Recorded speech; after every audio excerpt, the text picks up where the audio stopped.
This next song is about a young lady called Laura, who unfortunately isn't with us anymore, but she's still called Laura. Here we go.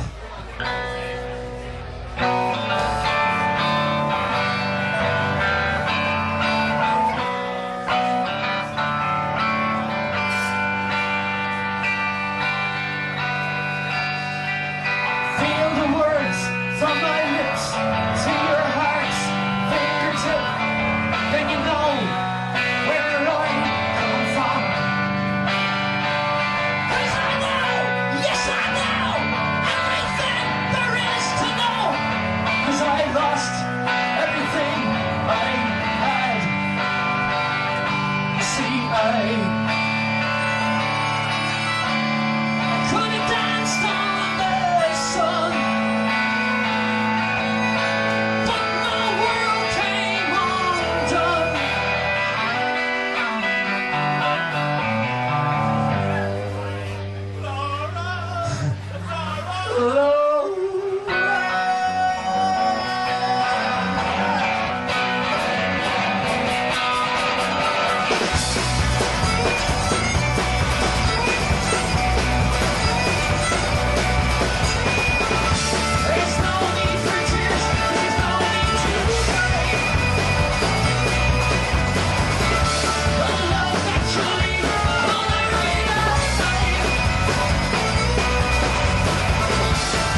silly enough to walk right in.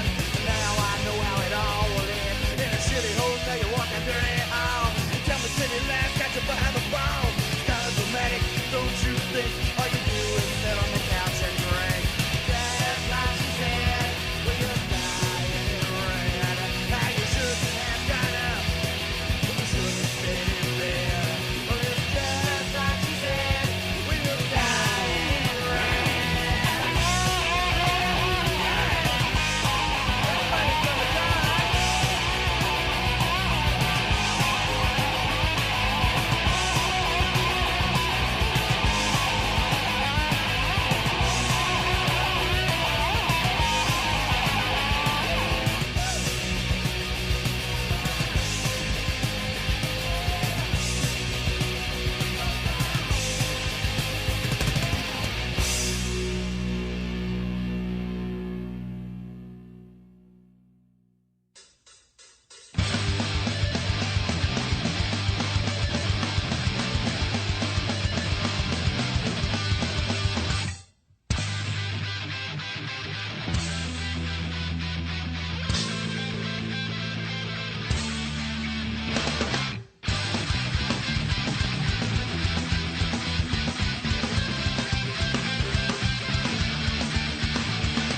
Dance and laugh and play, like another message we convey.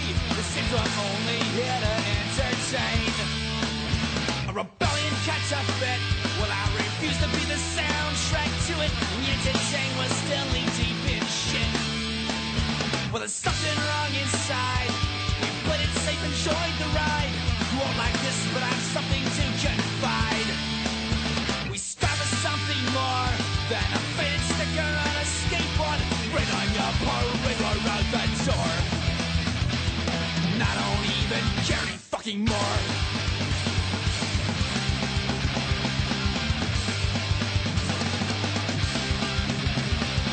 Witness this pair and accomplice. Witness this pair, lethargic, unconscious, no brows thought in question, complacent, completing their tasks. No questions asked. Consider this critic a cretin, resting on laurels, completely invented. Word acrobatics performed with both harness and net. I'm so full of shit.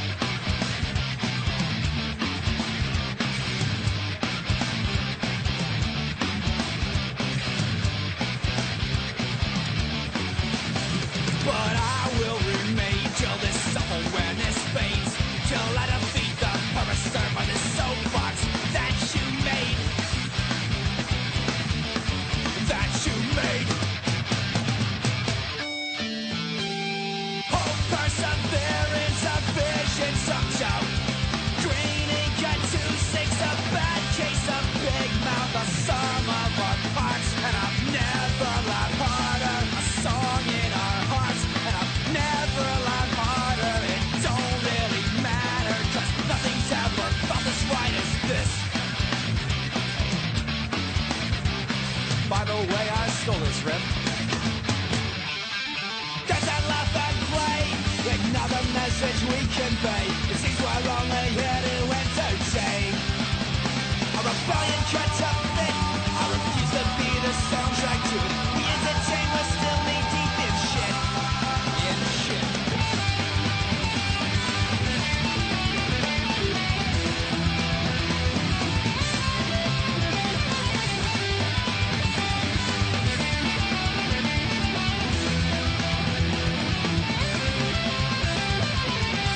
And we're so full of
to war. It don't mean shit. The war for nothing.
another bowl.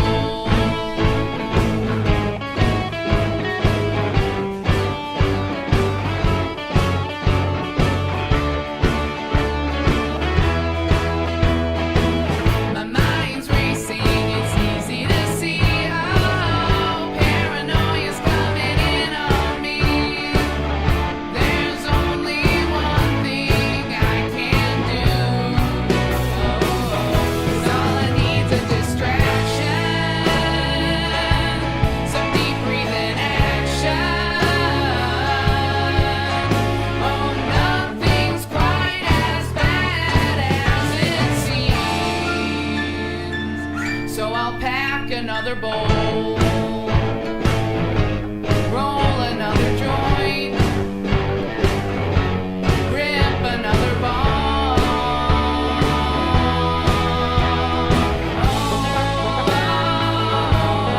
Roll another joint, rip another ball. 'Cause all I need's a distraction,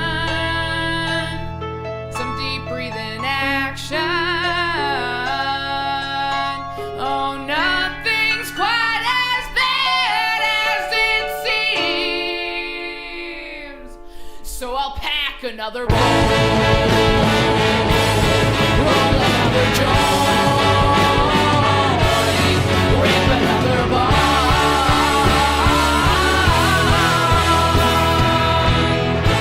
So the day I die.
Black out this darkness, feel in control.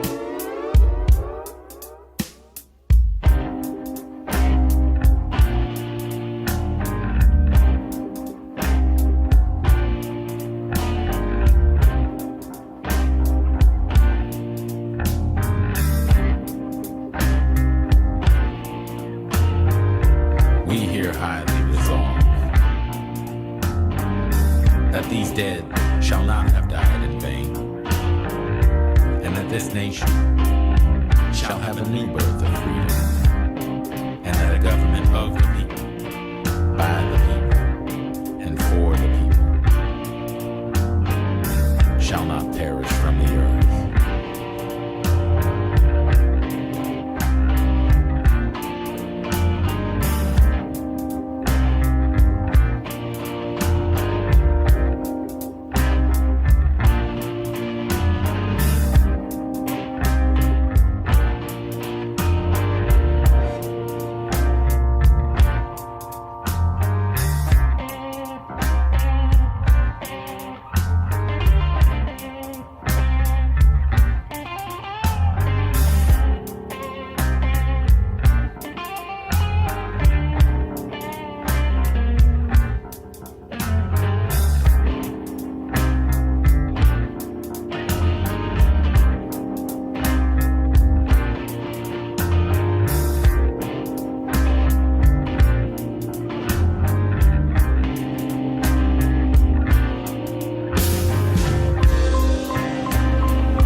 You like it, Reverend? Everyone helps you.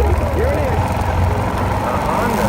It's still 350. This is a joyous occasion. Very practical. The good old gas. Now you can visit the whole congregation. Sorry, here. This is the clutch. Honda on and off-road motorcycle. 70 to 350 cc's.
best of it.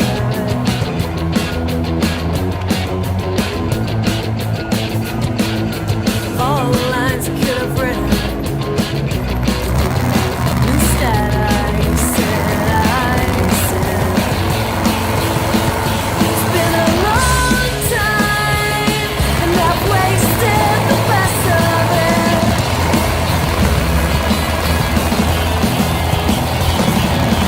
All the lines I could have written.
bike. Close up my LL Bean classic blue backpack with the cult logo. Here's these guys shredding, comes by in a KTM looking for his buddies. I kept seeing them, like one guy would get lost and be somewhere else on the Honda 650L, just like shred past me so fast. And I'm on the KLR, the pig, just picking my way through the gravel. It's pretty fun to know the difference between what a light dirt bike might feel like. Of course, we got people that don't really share the roads up here in the Capitol Forest. They have the drive down the center and worry about it later attitude, but make it work. Beautiful day, a Sunday, to take a ride on all the freshly poured gravel, which makes it pretty interesting. I know you can't tell, but headed up a hill here up to Capitol Peak. Some mountain bikers having a nice time in the woods today. I saw a few mountain bikers. I think I freaked out a couple mountain bikers and their dogs, which, sorry about that. There's a big group, that's the guys that they were looking for. The Honda CRF and I don't know, a bunch of Yamaha WR, a bunch of light 250, 450 bikes that were just shredding up. But it was fun to just keep plodding up the road. This road switches between concrete and gravel a bunch of times, so you gotta be a little bit conscious of that. You could definitely come up onto a patch that will turn into gravel on a corner and be filled with brand new loose rock, and you could take a little tumble if that were the case, but it should be okay. You can see at each one of these kind of intersections where they just poured a shitload of gravel out and just like worry about it later, and then it turns right to pavement again. So that's a good example. This road is so peaceful though. It starts to get really curvy and windy as you get higher up the mountain. And the woods just look so much like Endor from Star Wars. Not too many people, but you know, today was a beautiful day, a really nice Sunday, so there was a lot of people on the road. I think there was a Jeep that I kept seeing that was like definitely looked like something from a gum commercial from the 80s. Some Suburbans going camping, hanging out, shooting guns. A lot of people shooting guns up here, which makes it like slightly sketchy to just like ride down a road where you don't know what it is. So you gotta be real heads up about which areas have the guns on the little sign and which areas don't have the guns. They have the no guns on the sign, so there's one of the signs. Kind of lets you know there's some campgrounds down that direction. And check those out sometime. Go camp there, get the Discover Pass for the motorcycle, and go camp down there sometime. So close to Washington. Washington got so many, you know, really great wildernesses so close to urban centers, which, you know, is maybe why so many people love to live out here. But just look at the color, the reds and the greens and the brown with all the brand new gravel. Concentrating pretty hard on the gravel at this point. And then you come up into the light and the dark, you can see the camera. Not sure what to do with adjusting. That's my No Pro camera, my iPhone, I guess it's my iPhone 5 or something. Anyways, my old iPhone that's broken on the screen, duct taped to my chin with the gaffer's tape. People giving me a little bit of a haircut there. The same thing where they just don't like to get close to their side. So they'll put me on the side. But, you know, getting used to that in these areas and just knowing that people are going to push their dualies past you. Here's a Jeep, but it's not the Jeep from the gum commercial that I was talking about. Those people seem like they're foraging or they're somewhere down in the woods getting something, mushrooms or other plants or flowers. There's that gravel where you just got to be real heads up about these big chunks of gravel at these kind of crossroads. That gate is closed, it's sometimes open, goes down to a really cool field with some single track motorcycle areas. A quad, I guess they're for quads as well. Kind of spinning around up this hill. Right at the top of this hill is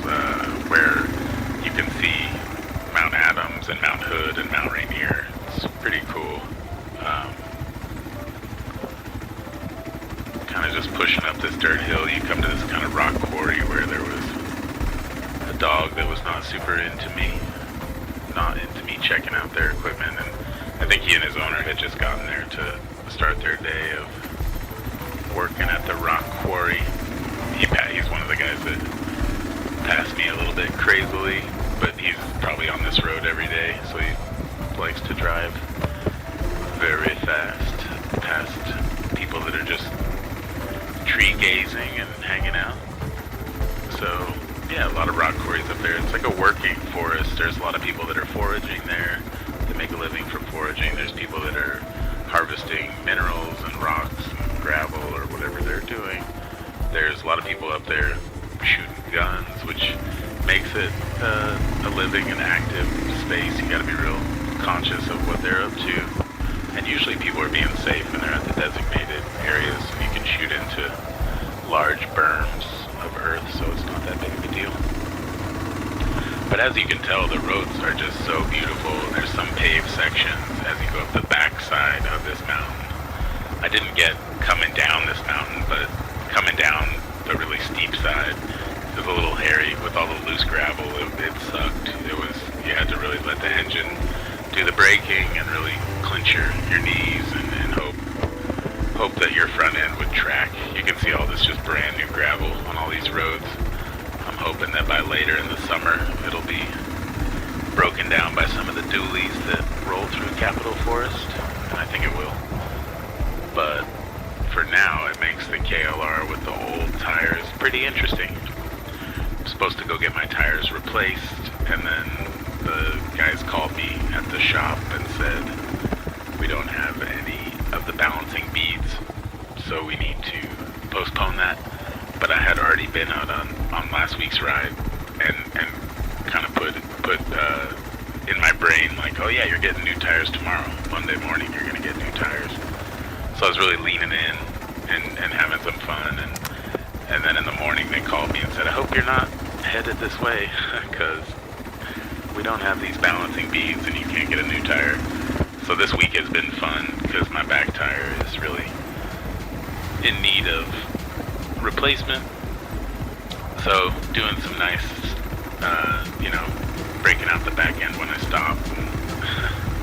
Starting to get used to it, but thank God it hasn't been raining too much or else that would get a little bit hairy. But hopefully they have the balancing beads this week and they can replace my tire. I think they will.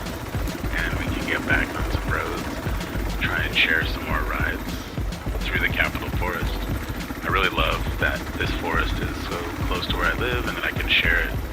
There's so many sections to explore.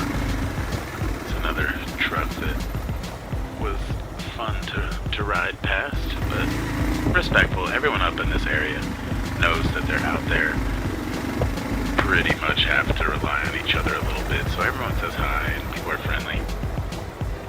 Like I said, it's a working forest. It's a place where people are not necessarily there for picnics, and then there's other motorcyclists passing by, and there's people that are picnicking, but there's people that are climbing up on the cell phone towers, and they're pretty serious about their job. As you can see, there's mountain bikers and all types of folks. It's a really beautiful forest. Coming to the end of the trip, up here is where you can see the mountains. As you can see there, Mount Rainier, Mount Adams, and Mount St. Helens. Gonna fire up the bike.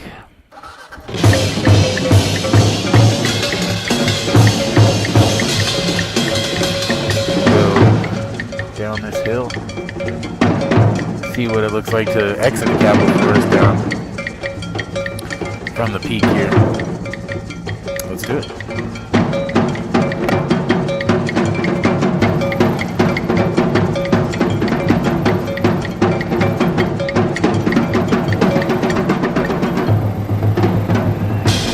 Alright, here we go. There's the mountain. Got to use that engine braking, grip those knees. I love the view of the peaks up here. It's crazy. In the Pacific Northwest, we're so lucky to live around such beautiful greenery. The evergreen state. So many different colors of green. The deep forest green has always been my favorite color from just growing up around here. And you see there the Mount St. Helens with the exploded top. That mountain exploded a few weeks after I was born in 1980. So I feel akin to that volcano. And Mount Rainier, you know, they say that's an active volcano, or that is an active volcano. They say that it's overdue for an eruption. So here we are pre-eruption in the Capitol State Forest, doing a Moto-Vlog number 6 on the KLR 650, enjoying the dual sport motorcycle, just going slowly around these corners. The loose gravel is inspiring me, but so is the bald nature of my rear tire. So forgive me for not diving into them hard and kicking up roosters and Brewsters and Brewster's Millions, or whatever that's called.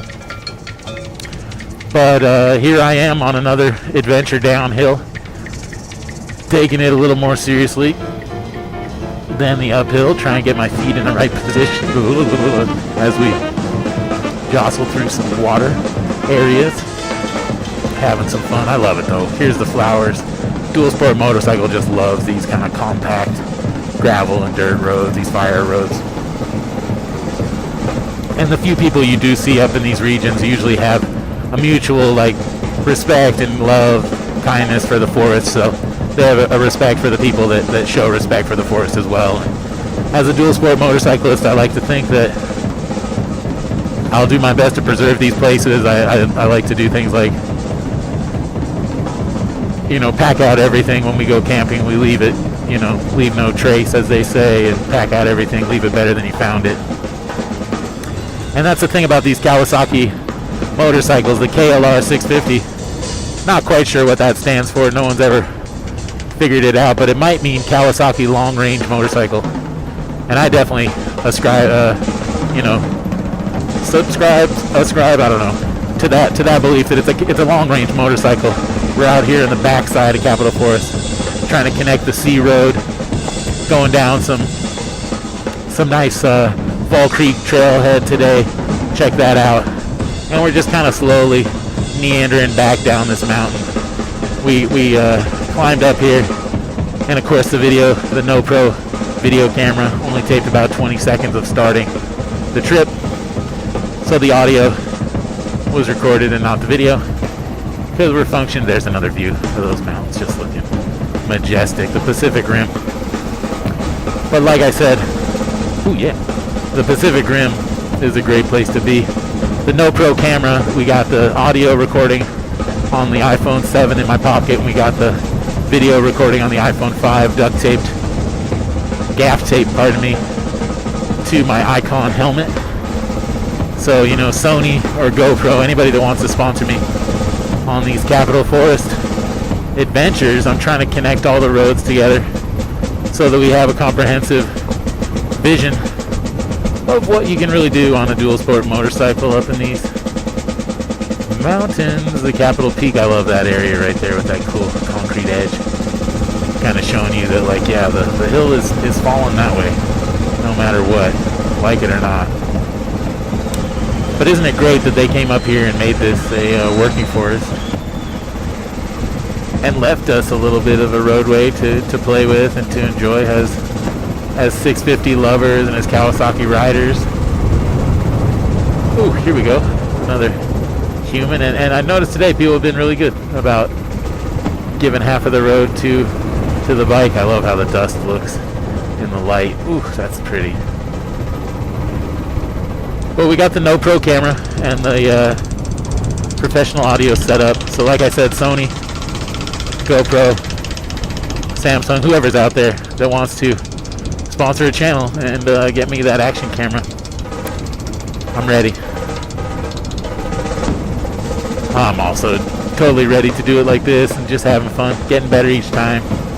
The live vlogging was the improvement this time, to record the voice and try and line it up with my actual space, like we're looking at a tree that has spikes on the side type of situation, rather than a voiceover situation, which wasn't too bothersome. I was okay with the voiceover, but I like this live riding along and thinking and talking situation. You can tell that the voice is actually being recorded as you have the experience, which I think is the idea of vlogging. Oh, there goes the iPhone. All right. Yep. Well, that might be it for the No Pro for the day.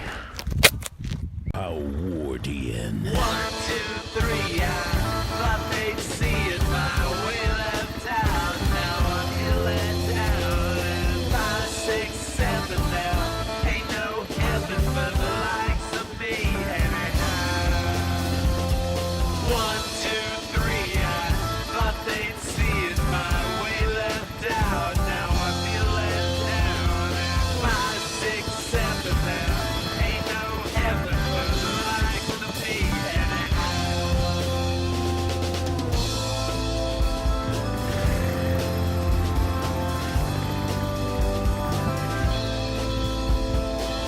I feel the same way. I feel the same way. I feel the same way you do. I feel the same way. I feel the same way. I feel the same way you do. Get out the way of this tidal wave. Get out the way of this tidal wave. Get out the way of this tidal wave.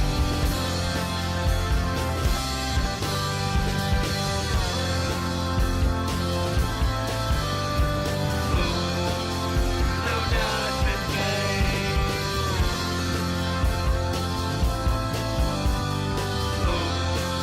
No judgment made.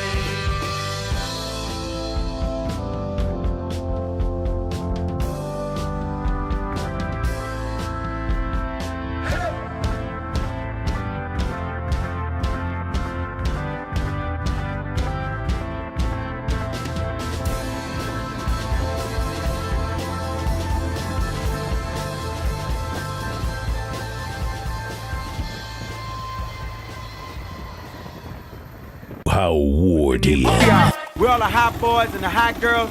We gonna do something like this. Check this out. Who have no respect for anybody. There's vile people, awful human beings. That's right. Vile human beings. Howardian Moto-Vlog, the KLR 650. Chugling up a little dirt track. All this grass and branches across the road. It was overgrown. No one had ridden on this road or been on this road in a while.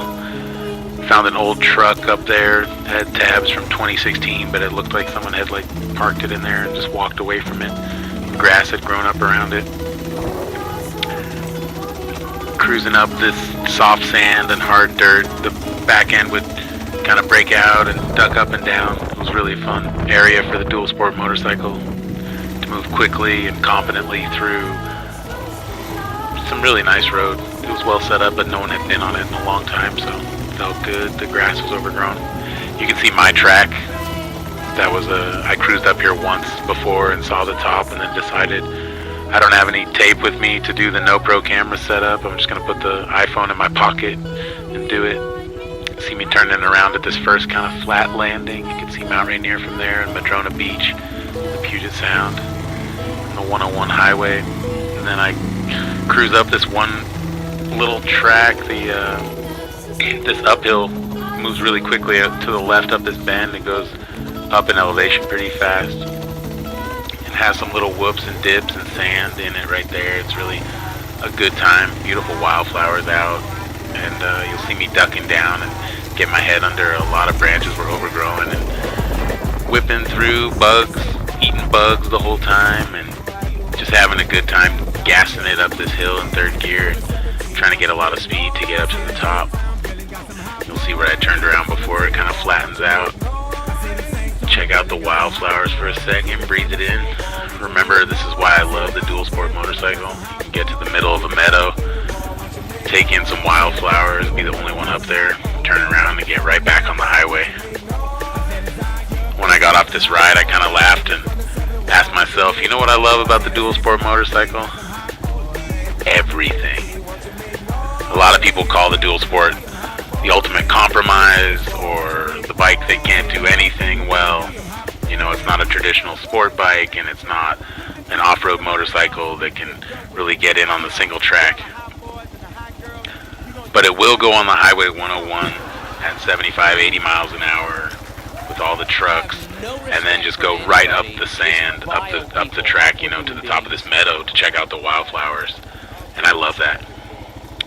Here on the downhill, I was really practicing clenching my knees against the tank, leaning back, letting the engine do the braking in second gear, keeping my feet, covering the brake, but trying to keep the balls of my feet on the foot pegs. Reminded me I might want to upgrade my foot pegs at some point. I'm not big into the KLR upgrades and all that stuff. I'd rather strip stuff away, but those foot pegs might be a good investment at some point. So that completes my video journal. I hope that y'all enjoy it as much as I do making it out here. Just an enthusiast on a KLR 650. Let's have some fun. Thanks for watching.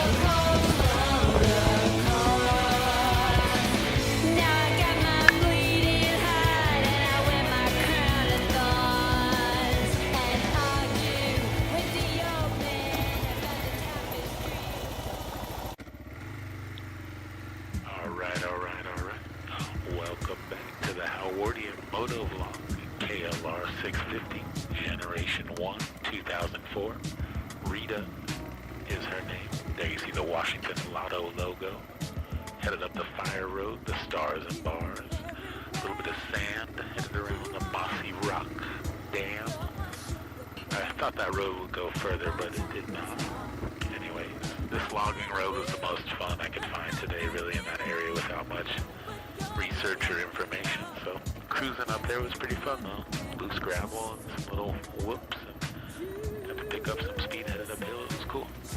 I met a guy in a parking lot from the Trail Junkies. That was cool. He talked to me about bikes for a little bit. And yeah, of course, the stuff that was the most beautiful you don't get on film. Some of the stuff that was in Rainier State Park today, the mountain was not out. You couldn't see it, but still riding down those twisty roads on Highway 7 is always beautiful. Headed back through Yelm and into Thurston County.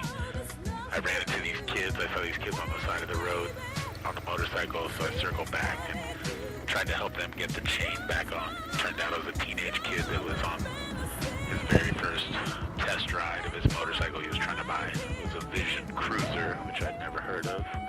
I told him to get a KLR 650, and he said, yeah, I want a dual sport.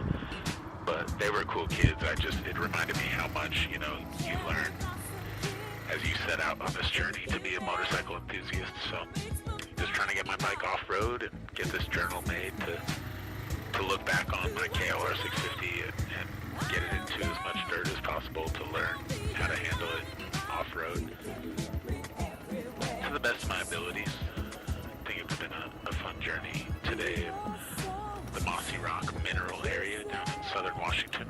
I hope you enjoyed the four-corner split screen still image vlog post today. Howardian Moto-Vlog, trying to make it better each time for you, so ride safe out there. Hope you enjoy the images of Washington State Forest coming to you on the Howardian Moto-Vlog. See you next time. Ride safe.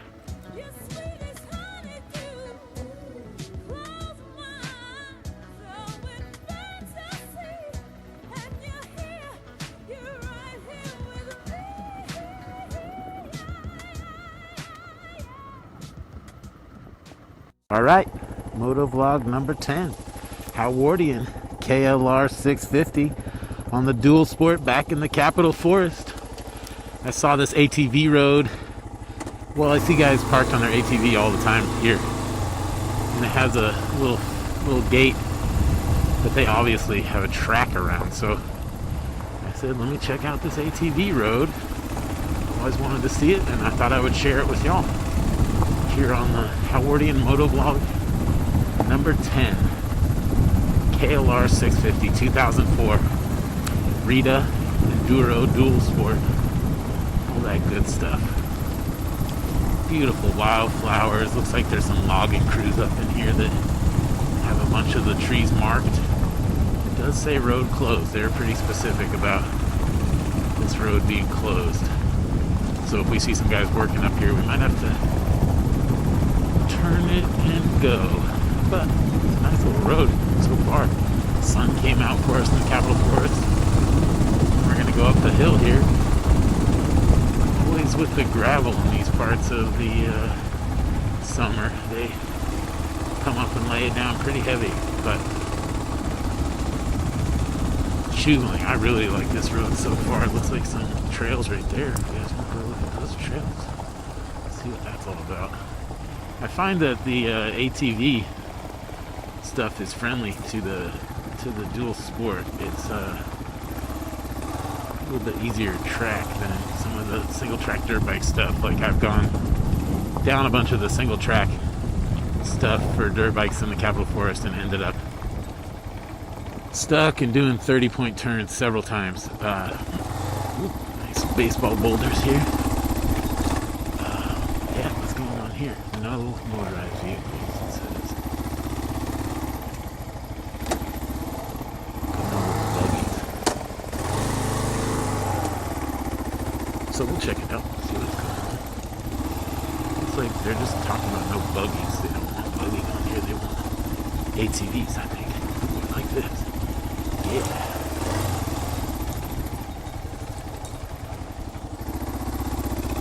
Yeah, fun ATV trails back here. Who knew? Well, I guess now we do. But just gotta roll around that little fence. Or whatever gate they got going on. Kind of logging gate style shit. Not that big a deal. And you get back to these fucking awesome trails. Pardon my French, but I haven't seen this type of stuff in the Capitol Forest that's this fun for the dual sport. Yeah, I wonder how far these go. There's a dual sport, or excuse me, a ATV, like a ranch type thing, or like, you know, recreational place where you can park your camper and ride your ATV around, and that's close by. That's just right over the hill. Hey now, having some fun with the rut. And I wonder if that, you know, eventually connects to these trails somehow. Getting a little bit more hectic as we get up here.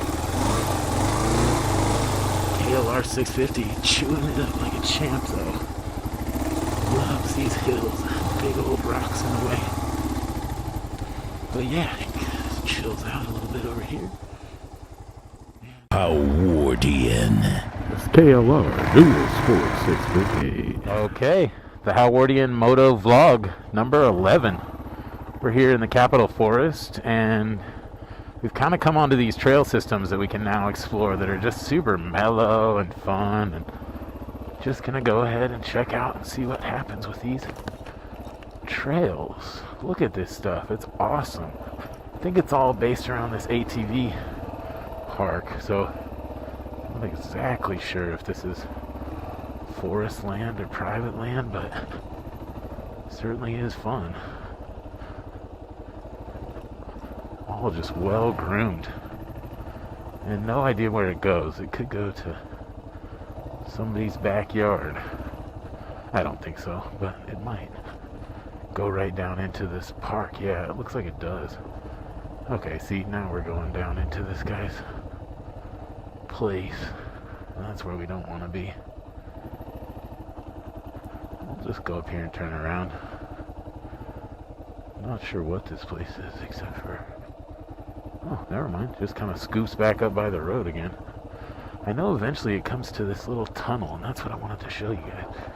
What's that tunnel? Ooh. Stick in the path. Man, these trails are so fun. And it's not like crazy climbing up the side of a mountain where I get a little bit nerve whacked. So there are some private props. Yeah, so here we are on the private property. And that's also looking like private props.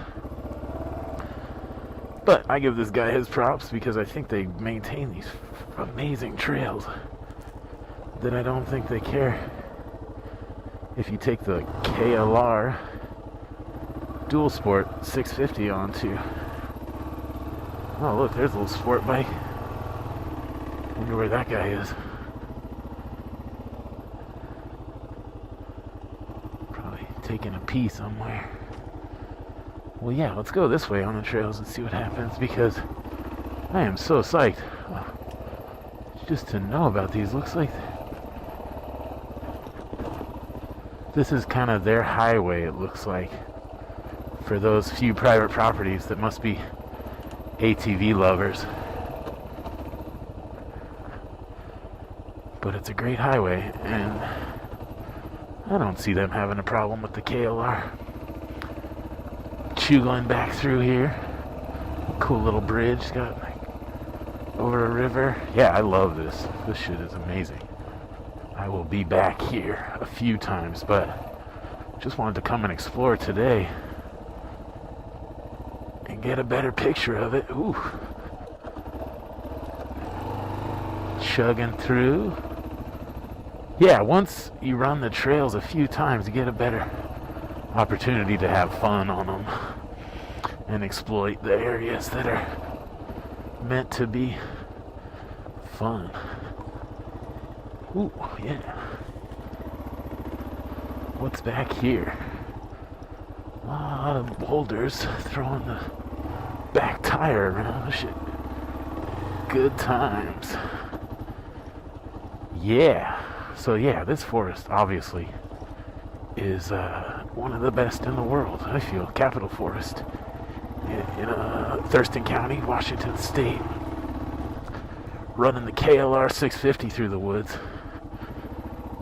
Just seeing where they got this ATV trail going to. Or four-wheeler ATV, are those the same thing? I don't even really know. I know the dual sport universe, and I know that this road is fun for a dual sport. Just put the foot down. Yeah, see, once you figure out these situations, dancing with the foot back and forth on that right-left, that's good times. A lot of large boulders, making it interesting, to say the least, but this trail is fun. I like it. I like it a lot. Wow. Yep. Oh man, I plan to come back through this section at some point. Maybe try and convince my friend who has some vintage Hondas to come up here, and maybe we could check out these trails on those vintage Hondas. Because this stuff is easy and good times. Fun for all ages, really, on the Enduro Dual Sport 650 KLR by Kawasaki. I call mine Rita. Her name is Rita because of her sister's name was Rosa, because she was red. You know, that's pretty obvious. And then I think this is the part we were on at first. Yeah, it looks like this is where I thought it was going on to somebody's property at first. But I know way up here they got some fun, bigger whoops. Like it looks like they built whoops in and stuff. This is their little highway of the Good Time Highway.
Howardian. Howardian? We're here! Just kidding. Boogum, boogum, boogum, boogum now, baby. Yo, casting your spell on me. The KLR 650. You're back with Howardian, the Moto-Vlog. Kawasaki Heavy Industries Moto-Vlog for the KLR 650. Kawasaki Heavy Machine, or Kawasaki Heavy Industries, I think it's Industries. Anyways, I'm so thankful for this motorcycle they made. That is kind of a jack of all trade and a master of none. But for some reason with the motorcycle, that's great. It's like a pocket knife that they came up with in the 80s, and I got one from 2004, KLR Generation 1. Her name is Rita. Her sister's name was Rosa. She's gone now. The top end blew up, and people still wanted to come and take her away, so that was good. That was when I was much younger. Trying to get into this KLR Moto-Vlog situation. So here you see us in the Wattle Creek Basin. The No-Pro camera is mounted to my mirror with some gaffer tape, so we have some extremely unstable visuals of the forest today. And I do not apologize. What you see behind us is a time-lapse video with my other No-Pro camera, which is some gaffer tape and a older, more broken iPhone. And that's showing a time-lapse of behind the motorcycle. So we have some shaky visuals on the mirror and the time-lapse of behind the motorcycle as we travel through the Wattle Creek Basin, my KLR 650 in Capitol Forest, Thurston County. And yeah, this is the hill climb that I shied away from on the last vlog. And I'm really excited to share that I've learned quite a bit since that vlog number 11. This is the 12th edition of the Howardian motorcycle vlog for the KLR 650 dual sport motorcycle. And what I've learned is that these trails, of course, are part of the Capitol Forest motorized vehicle trails, and they're open, from April through, I believe, October or something like that. So a good portion of the year. But the thing is that they do require an ORV tag for your license, which I do not have. So here you are, riding Bandit with me on the KLR 650 through the Wattle Creek Basin, checking stuff out. But tomorrow, Monday, I'm going to go down to the DMV and try and get that sticker for my plate, the ORV, or just have it added. I don't know if it's something they add in the system or if you get a sticker. But I'll be sure to let you know. So, getting up on these trails, it had rained in the forest. There was a day or two of rain, a little bit of rain, a couple days, and it made the forest muddy, which I waited on this hill climb that freaked me out until it got slick and muddy, which was kind of stupid, but it's good because then I had to learn how to steer the motorcycle and let the back end do what the back end wanted to do. And pushing around some of these turns is it's just designed to be fun. They knew what they were doing on these Wattle Creek trails. So I waited on the hill climb until it got nice and slick and the clay was out in a couple spots. You'll see through the video there's a few puddles, but really nothing as far as what might happen later in the summer and early in the fall when we get more rain. I'm sure certain sections of these trails will get much more interesting. The ruts and things like that. There you see a little bit of water, but nothing much.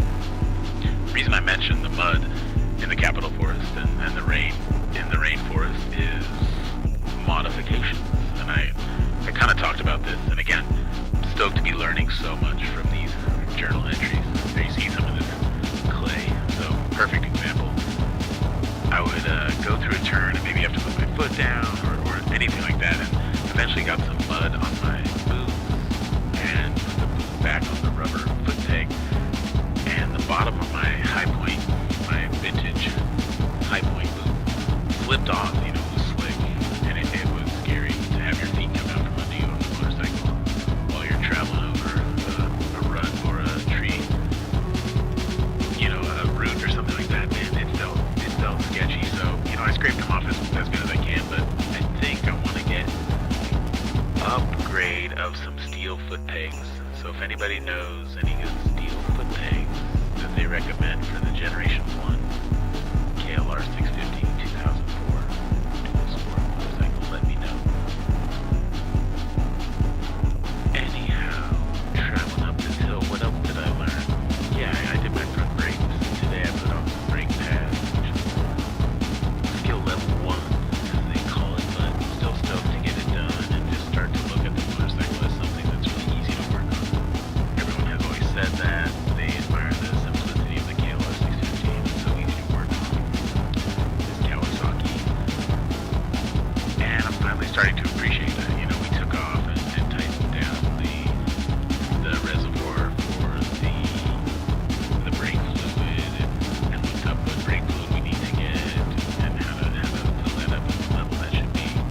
Thinking about doing the oil change on the bike, you know, just simple stuff that to everyone else is so easy, but this vlog is making me accountable to do, and then to get back out there and just feel like, oh yeah, this is great, I've done something, I can talk about it and move forward with the bike, and a way of keeping yourself accountable, a way of kind of entering in your ignorance so that when you look back and analyze the video, you can really know what you learned and know it well, because you have been accountable to that ignorance by shipping the product, you know. So we do have the shaky video in the front, and again, I don't apologize for that. In the back, we have the time lapse of what you see in the forest. And my favorite thing is the trees, all the greenery in the Capitol Forest. My very favorite thing. So shredding and ripping around, we did see a few 450s, you know, younger kids on 450s, and that's always going to be the fastest bike on the mountain. And it's cool to think of yourself as the fastest and able to keep up, but when I see some of those people, I realize that, like, oh, my skill level is right here with the Kawasaki KLR, like, just chugling, trying to get up the hill, trying to let the back end break out and go up and down, and let that soft suspension do what it wants to do, and still enjoying off-road, still enjoying the outdoors, and keeping up. You know, I'm not a Honda CRF, I'm not race designed, but I am gonna get up that hill, and I'm gonna get over that mountain, and I'm gonna enjoy the view. Speaking of, we got up to the top, there was Mount Rainier peeking out like a rocket ship coming out of the clouds. Gorgeous day on the Capitol Peak. Recommended heavily to all y'all dual sport motorcycle riders if you can get to the Capitol Forest.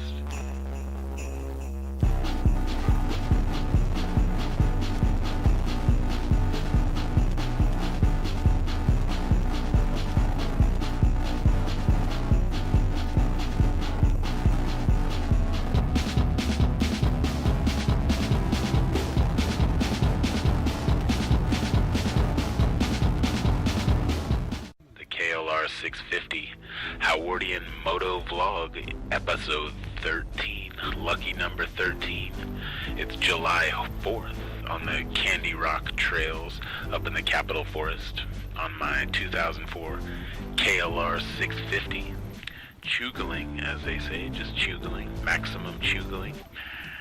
This is the best way to spend July 4th on a solo motorcycle trip up the Candy Rock Mountain, up Big Rock Candy Mountain. Just trying to get it. This is the second time I've been on the Candy Rock trails on this vlog, and just pushed myself a little further today up the steep slope, making it all the way to the top on the clay, and the cinder block combination was interesting. I did find a couple times occasion to drop the bike and dump the bike going up a hill. Wound up upside down in the creek with water rushing into my jacket. That was a fun experience, but I picked the bike up and got it out of the creek and everything, and felt pretty good that time because I could get under the bike and it was fine. I pick up the bike, dust it off, nothing's that messed up. So I start to turn it around, and I see the guy that I had seen in the parking lot, this guy in a Suzuki, coming up behind me, and I was like, oh shit, hey, you want to sneak by me? And he's like, no, I'll wait for you, don't worry about it. Are you right? I was like, oh yeah, I'm good. And then he proceeds to just, you know, sit about 15 feet behind me. So I'm just huffing and puffing and sweating, getting the bike turned around and trying not to drop it in a ditch. And I yelled he yells to me, he's like, "Is that a 650? And I was like, "Yeah, it's a 650. He's like, "I used to have one of those." And I was like, "Yeah, it's a great bike." I was like, "What is that, like a 250? He's like, "No, dude, this is a 50. A Suzuki 50. I was like, "Oh my god." I was like, "Yeah, this bike's a little heavy." He said, "You know, I used to have that bike, but it's wide enough up here, but it's too heavy, that bike." I was like, "Yeah, it sure is." So I turned it around and started hoofing it back up that North Ridge trail over there, and he went the opposite direction. And sure enough, about, you know, another 400 yards or something like that, and I was going up another slick, muddy spot and just dumped it in this ditch and broke off the mirror, the left mirror, and put the handlebar just deep into this mud, and had to really try and like pick myself up from underneath the bike and push my butt and get it to go and be like a position where I could wedge the bike up and get the bike up out of the ditch, and just screaming and sweating to get it up. The second time you pick it up, man, you really feel every muscle. So it was a good time. I learned a lot. I broke off some more shit. I bent my shifter lever, and then I was riding home, and I got to the bottom of a pretty big hill, and I raced past this dude and everything. I raced past the dude on a sport bike, and I was like, "What else?" And I get to the last light, and I start to open it up, and then I was like, "Damn, this tire feels soft." And sure enough, the valve on my inner tube had like unseated itself and just done a slow leak, and I had a flat tire. At the end of this crazy day, with all this shit that you see here and all this mud and rock and stuff, and dumping the bike a bunch of times, I got a flat tire. So it was a fun day. It was a humbling day. I got rescued in my own truck, and we pushed it up the ramp and got it into my truck and drove it back to the house and stuff just in time for dinner, and everything was all good. You know, I got this good mud on me. Man, there's those, like, it's cinder blocks and clay. It's insanely fucked up combination.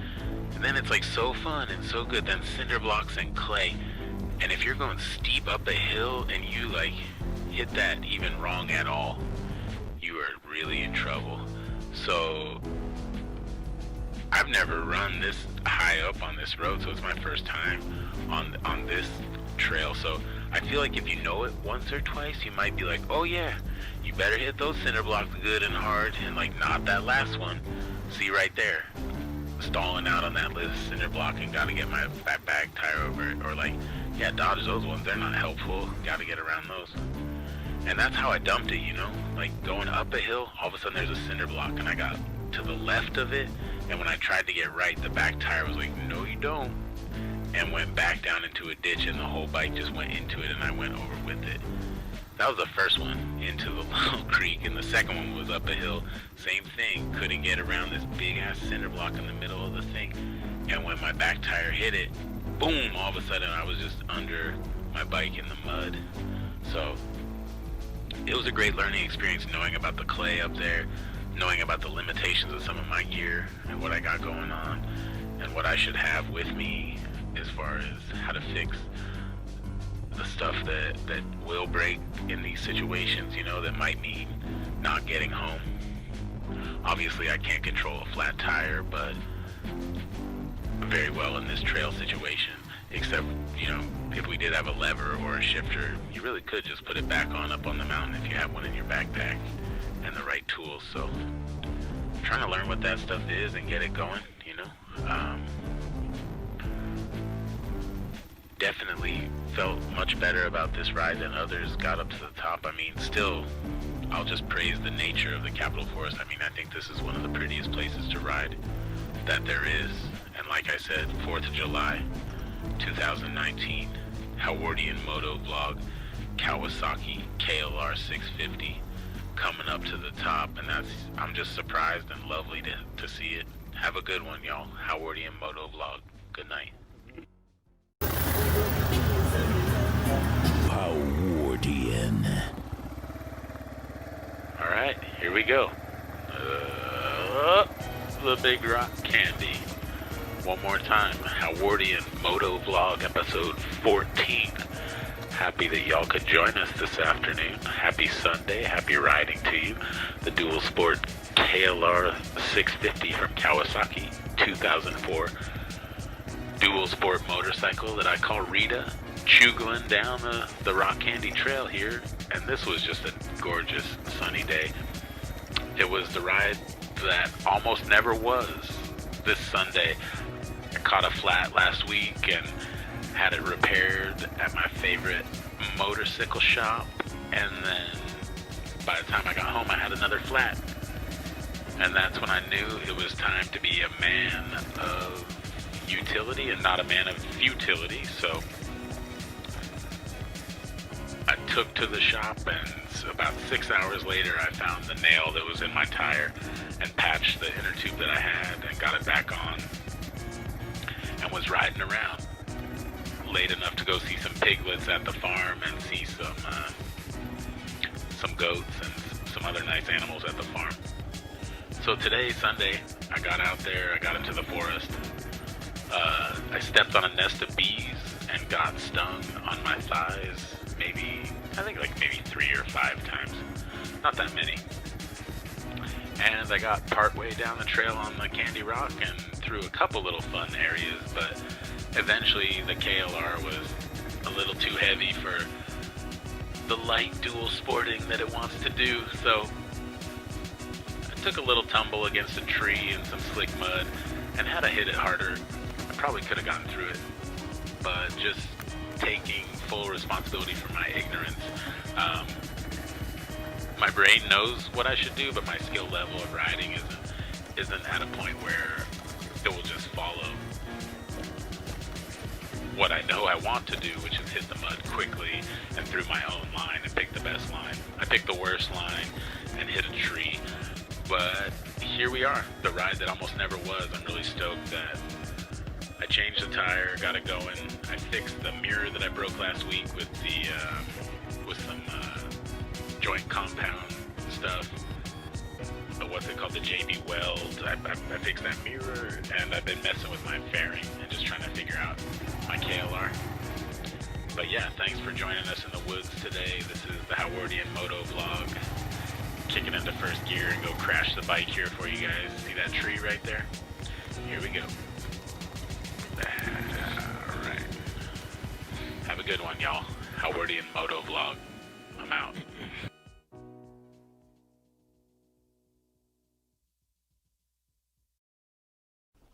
Look at those trees. Those are nice. Let's do it.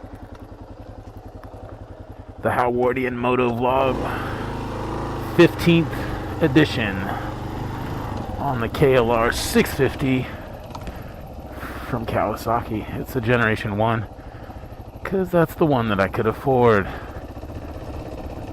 Here we are in the Black Hills. I found these cool trails that I don't even know. I wasn't expecting to, but I did, and I'm stoked on them. So now I know they're here. I'll have more time to explore next time I'm doing a riding day. But right now, I wanted to do a vlog with the 3 R's, the 3 reasons that you own the motorcycle that you own. And it's a challenge that was put out there by Mason ADV, which is part of that KLR Delusionals group that I like and follow on YouTube.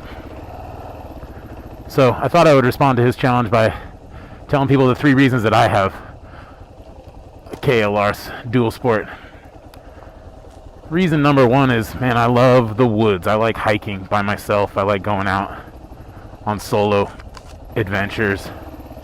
And while it might be a little bit more dangerous, you know, if you end up under the bike or breaking your leg, there's a lot of screaming and crying and sweating that's going to have to go on before you get rescued. So if you're by yourself, be careful. But that's the thing I love, the alone time in the forest, being out here hiking. You know, the dual sport is a way of hiking slowly down these trails that you wouldn't typically get this far down, you know, and there's no reason to go down except for to be hiking down them, see some nature to get back there to the quiet. So that's the first reason. I love hiking. I like nature more than I like the city. And the dual sport is this tool that will get you to the city, into the downtown streets, and you can even throw somebody on the back if you wanted to. But what it will do is it'll come up here into the hills, into the woods, into the Black Hills, into the forest here in southeast Thurston County in Washington State, and it'll happily just chew it up, tractor factor through and do its thing without giving you too much fuss. Oof, right to the face. Reason number 2 that I love these bikes is the ability to wrench on them, the accessibility and ability to wrench. Here we have this downhill that's tiny bit technical to get back to these things, but it's not bad at all. The gravel I don't like. There was some loose gravel down here when I was climbing up. But we're just going to front brake it down, creep down, find the right line,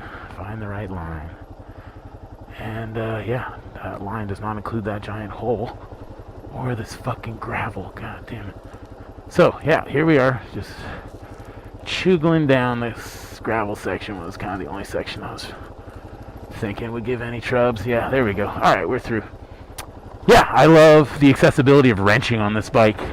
I think I said on the last vlog that I changed the tire successfully, which was intimidating prior to this.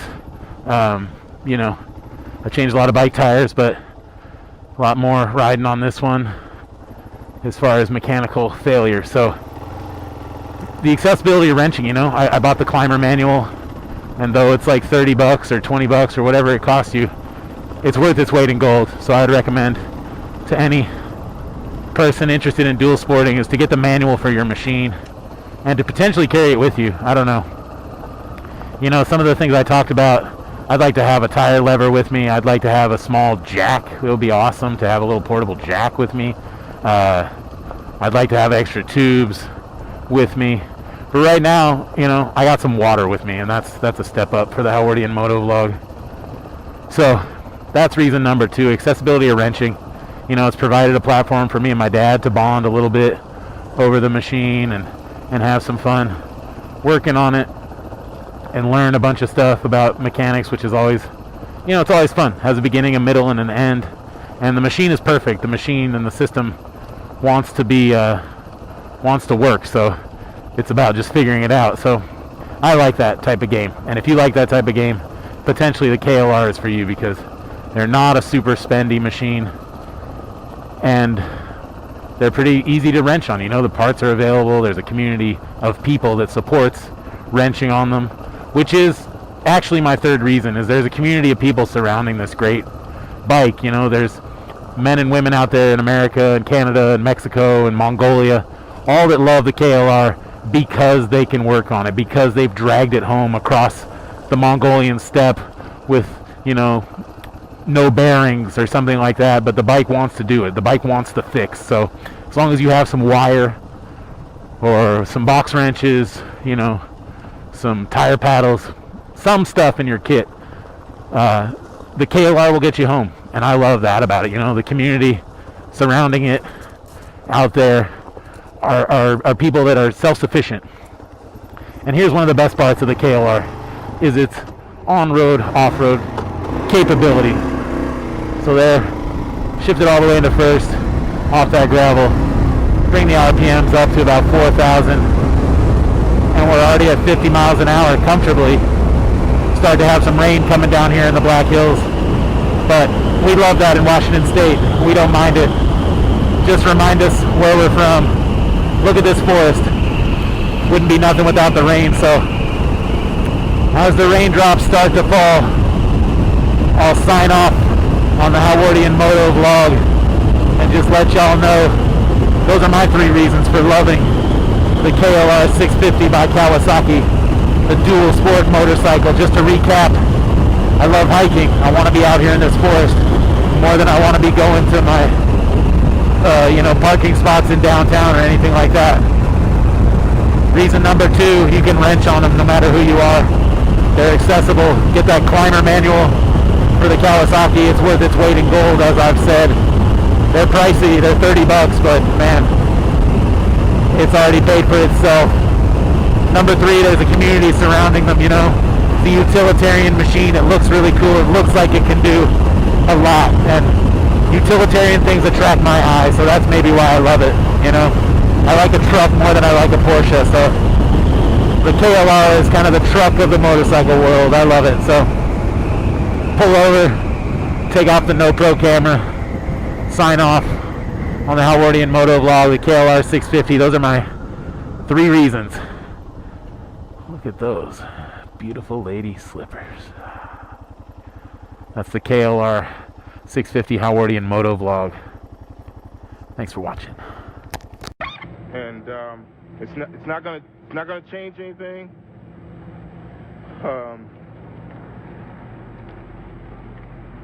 We'll get our justice. They've won the battle, but they haven't won the war.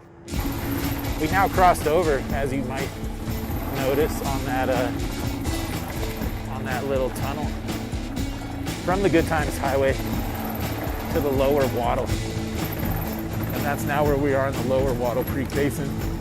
These are the trails on my low-res ass map that didn't have any highlighter pencil, that still were unhighlighted. So that's what was going on back here. Is I saw these on the map that I have, and I thought, shit, I gotta go back there, check it out.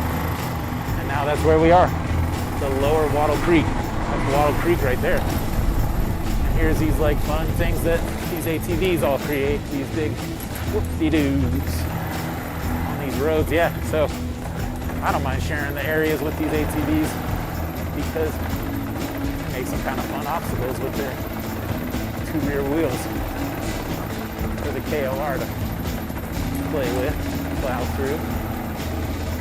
There's some more of that shit. Yeah, they kind of sit around and spin their tires, and that's like a thing they like to do on those machines, I guess. Or maybe they jump those, I don't know. Maybe they get air off these. Or it's just fun to ride.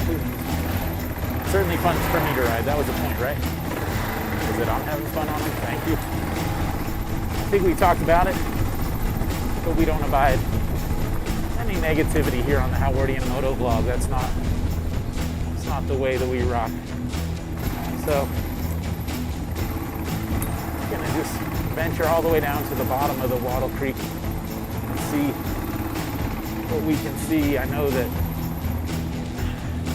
I got down here earlier and the trail looked closed, and then kind of a single tracky zone that looked like something for maybe a lighter motorcycle, but not for old Rita. So we'll get down into first gear and let the engine do some of the braking down this slick hill.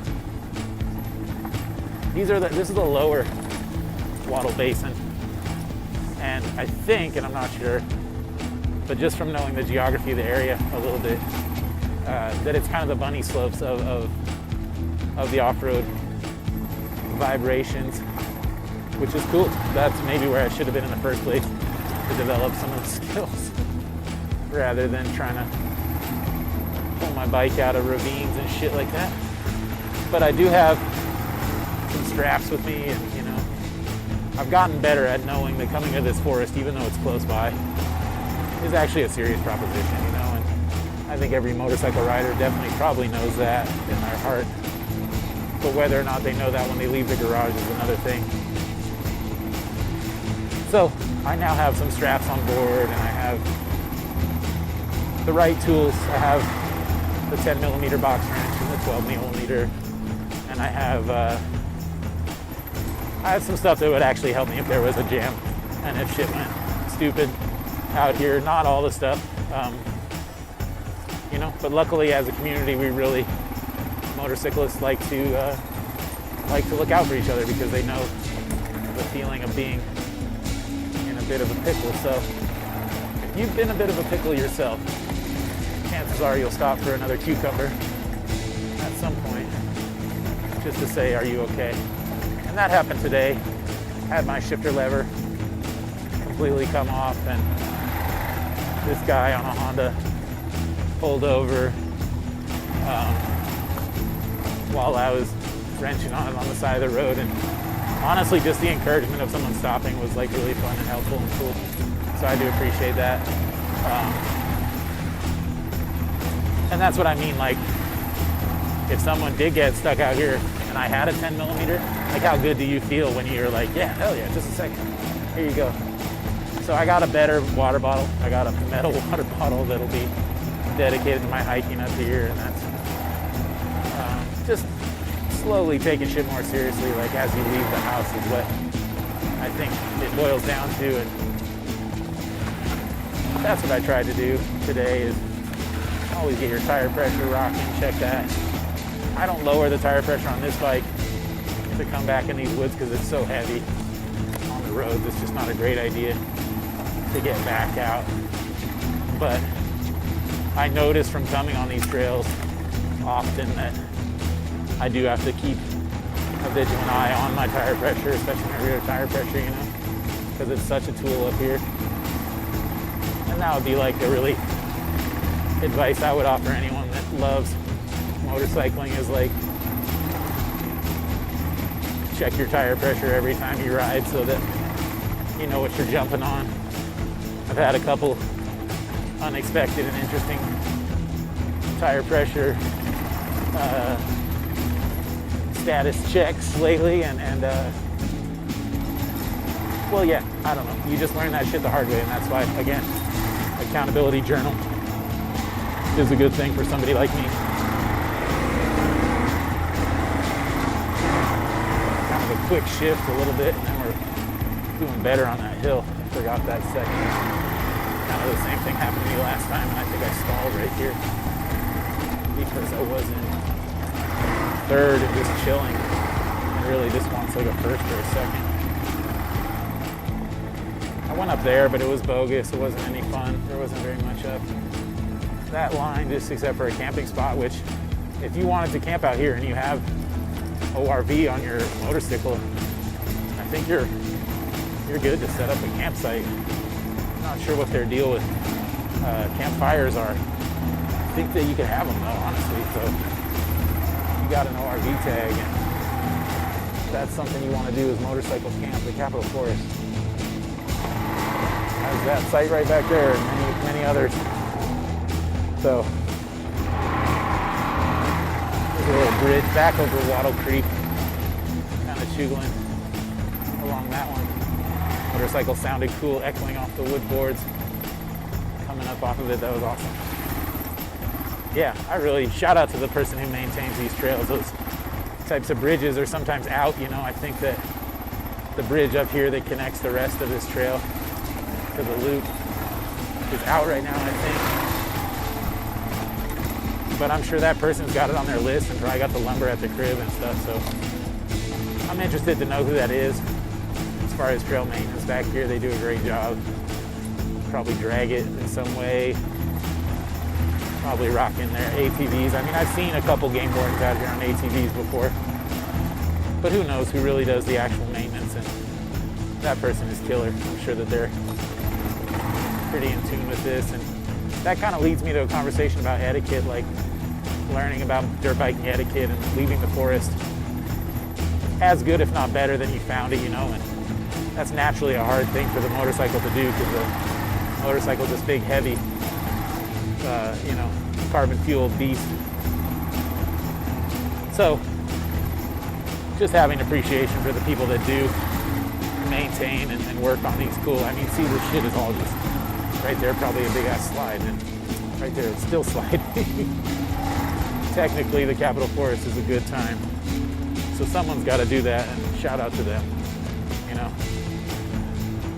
Leaving the forest better than you found it, I guess that's what we were talking about, and I love and come to this sport, dual sporting, through a love for the woods. I talked about it on my last vlog post. I don't love buying gear, and I don't love,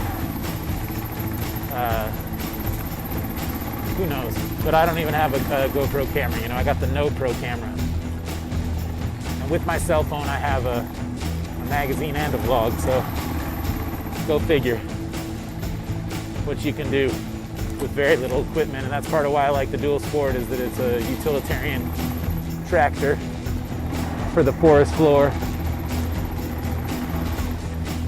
And I can take it on the 101 and get back to the crib, which is tight. This is the lower basin. It's going down. It's going down now. Look at that.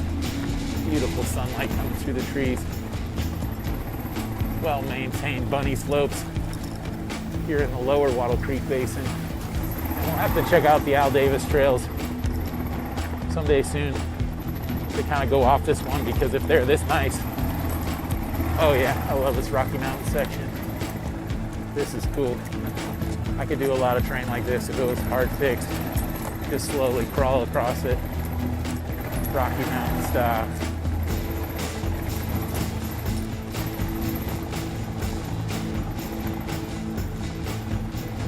Well, that's pretty much it.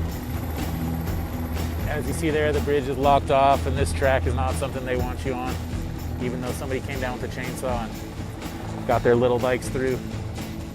This has been Howardian Moto-Vlog, episode 16, Lower Wattle Creek, along the Good Times Highway. Coming down here, checking this one off the list with my highlighter. Ride safe, gang. Have a good weekend.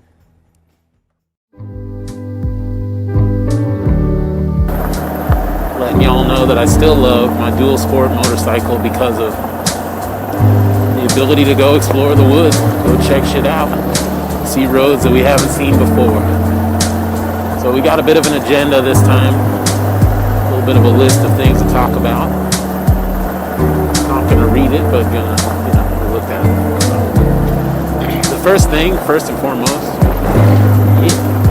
I want to thank the vlogger Swanky Cat band out there in Wisconsin, because I won a contest on his channel and I got a cool Swanky Cat t-shirt, and that is dope. And people like that,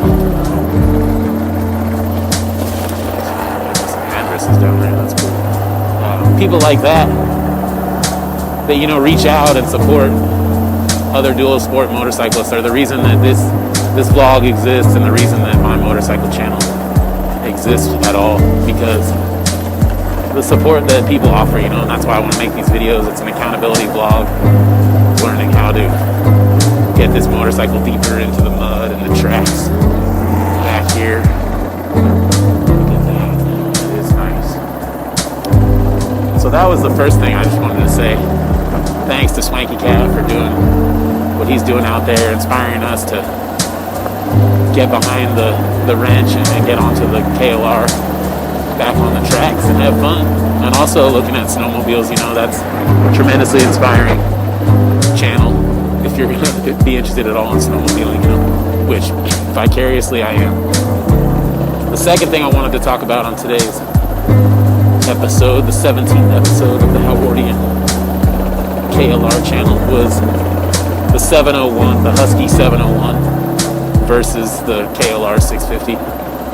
And the reason that I have a little bit of an ability to speak on this is because my riding friend Ryan has been coming out here to the Capitol Forest with me, and he rides a brand new Husky 701. And man, that's a beast of a dual sport. It's a really beautiful bike. Dang, this forest is nice back here. I knew this road would be cool.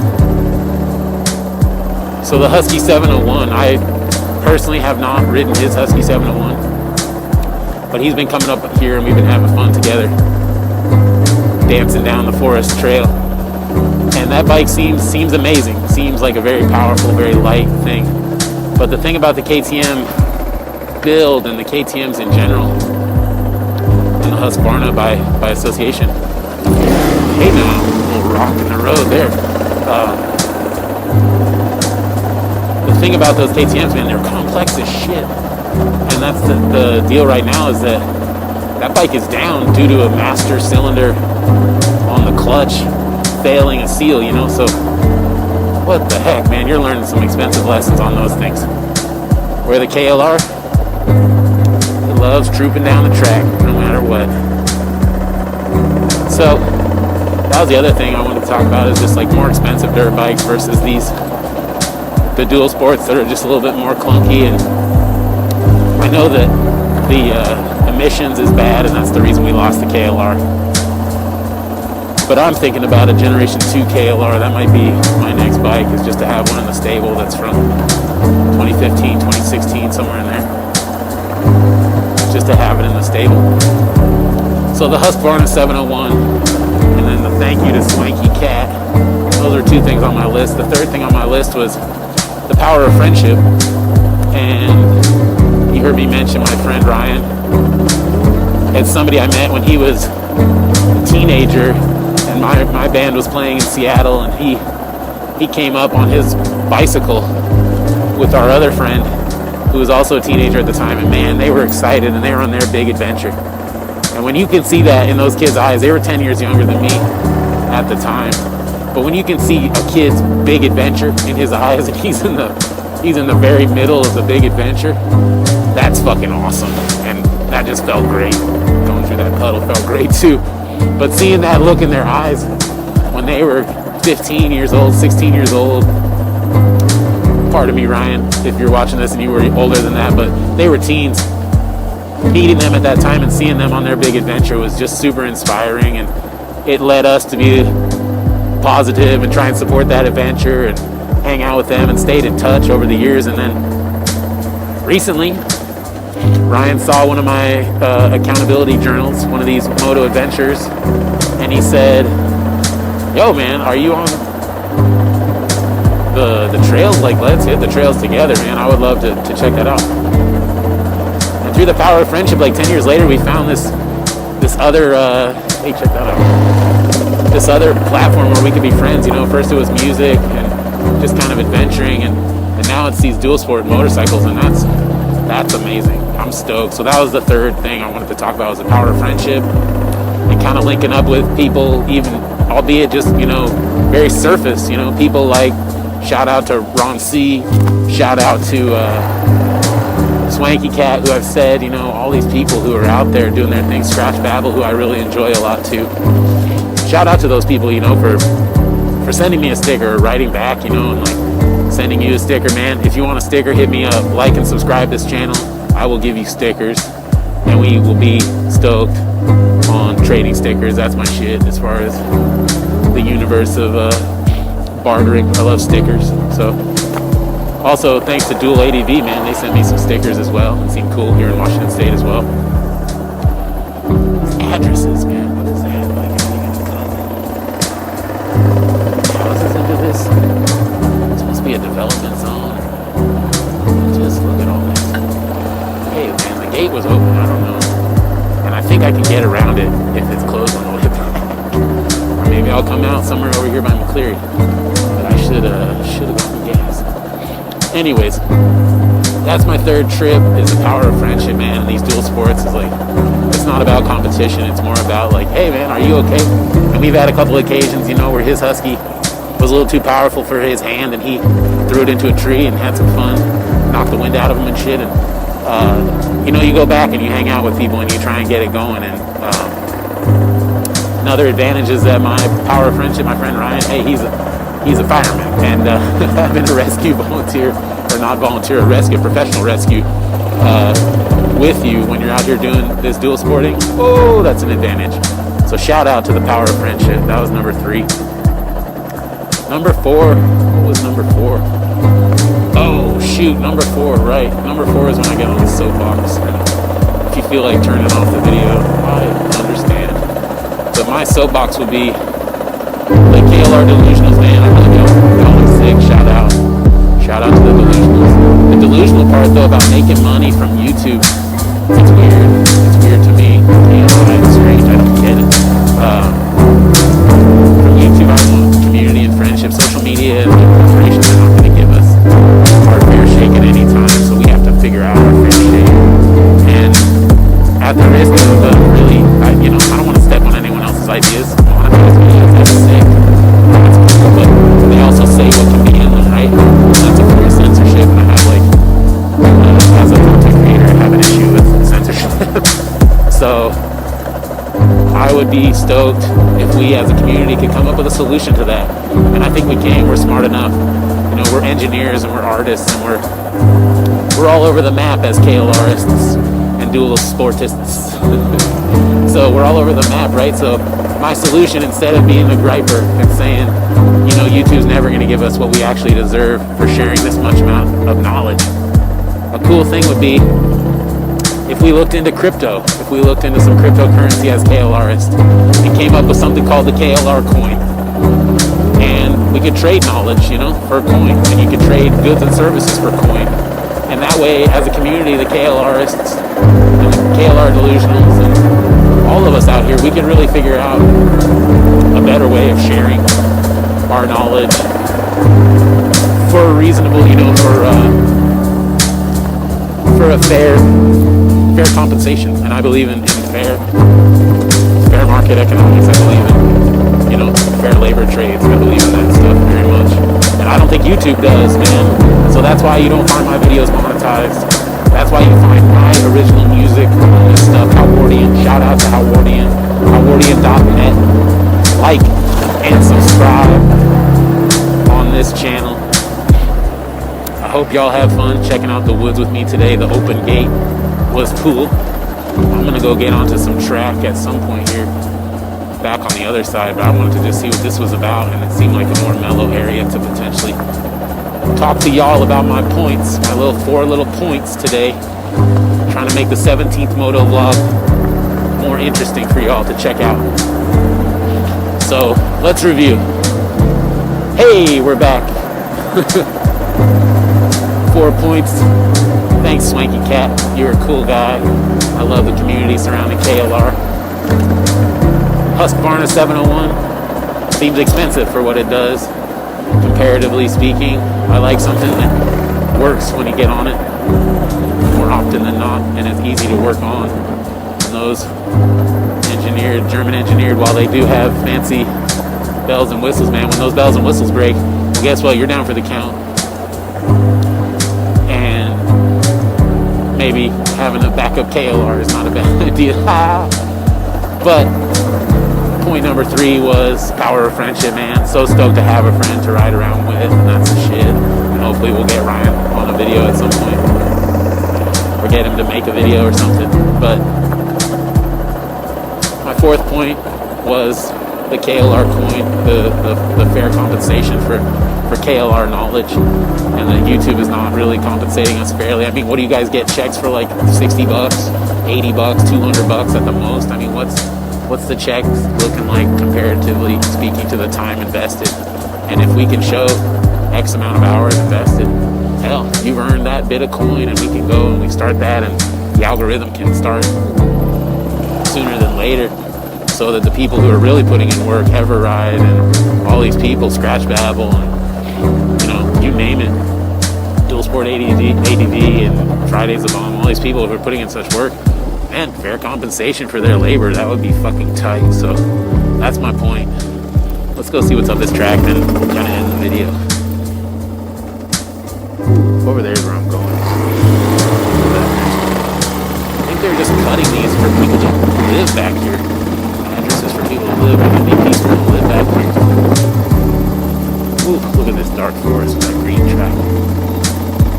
This is fall in Washington State, y'all. This is so nice. So it's been the Houwardian Moto-Vlog. We're gonna get out of here. Number 17. It's been a little minute, but you know, man, if you don't have other interests in life, I kind of feel bad for you. Holler at me, like and subscribe, comment, hit the notification if you feel so inclined. This has been Houwardian, ripping and rocking back in the Capitol Forest, down the logging roads with that sunshine on that corner. It's beautiful. That's about as nice as it gets here. Thanks for watching, y'all. Houwardian signing off.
the party, pal. Yeah, so there's Mount Rainier, beautiful Oyster Bay, Summit Lake. We're on the north rim of the Capitol Forest today on the Howardian Moto-Vlog, the 18th edition, and we're talking about KLR 650s Generation 1 versus Generation 2. And I'm gonna rent a Generation 2 when I'm on the East Coast, so I'll have a better sense of what the advantages on the Generation 2 are. But I've ridden some Generation 2 ones. I tend to love this Generation 1 bike. Rita, as we've talked about, Rita, her sister Rosa is the one that had me fall in love with KLRs. And when the top end blew up, I didn't know anything about mechanics. I just thought, well, that's the end of the KLR. That was cheap on Craigslist. But I sold it and got a couple other bikes, and I came back to the KLR because I love, one, the accessibility we talked about, just like how they are fairly inexpensive, but then two, the forest accessibility of the dual sport is so good. And that's why we're doing this North Rim Trail. I want to take you as far as the battery will take us on this no-pro camera setup. We still got a little bit of climbing to do, but then we'll come into a nice patch. The other morning it was all silver and green. It was epic morning time. This is more of a sunset ride, as you can maybe see, blinded by the light.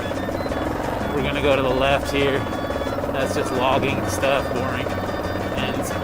But this goes over here to the Rock Candy trails, connects the North Rim to the Rock Candy, and there's actually a few dirt trails back in here that we've ridden in the past, and we've done some fun stuff. Me and my buddy Ryan.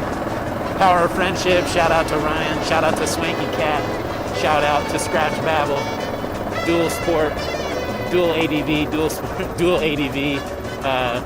Friday's the Bomb. So many good channels that you could watch if you're into dual sport motorcycling like I am.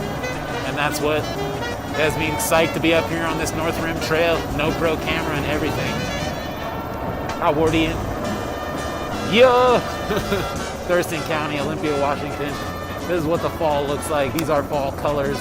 This is what we got. And I love it. I seriously just like, how could you not? How could you not? How could you not? How could you not love this? So, as we've said, welcome to the party, pal. Welcome back to the Howardian Moto-Vlog. Today we are on Route 23A in upstate New York, the Catskill Mountains. Cat as in bobcat and kill is creek. So let's go down these kills and see what's up.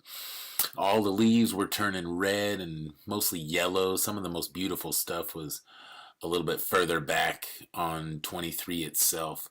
But here we go down through the town of Hunter and then to Caterskill Falls. That's Katerskils. Caterskills or Caterskill Falls. It's been an artist's pilgrimage for years and years. People like Thomas Cole painted it and wrote about it. Frederick Church, Winslow Homer. The author Washington Irving wrote his story Rip Van Winkle, and in it he mentions the amphitheater at the falls. There's a legend that is called the Bayard of Dogs, and at the top of the falls, where I've been many times with my friends, there's all these carvings in the rock, and one of them is a beautifully carved Irish knot, and that's said to be a dedication to this dog who is still haunting those falls because of his lasting devotion to his owner who died there. So it gives out two howls at midnight, and then like a long howl. So this area is just known for its kind of spookiness. The Headless Horseman, Rip Van Winkle, the Hudson River School painters. It's historically so beautiful. Came up on some construction that wasn't that fun. But, the most beautiful rock formations and stuff I just couldn't show you. But this Triumph Triple 885 was really fun. Shout out to my friends Brian and Paulina in New York City for loaning me the bike. the whole time I was just cruising down rivers, and then, you know, you come up on Spruce Creek, which drops down like 270 feet in two falls. It's the largest waterfall in the eastern United States.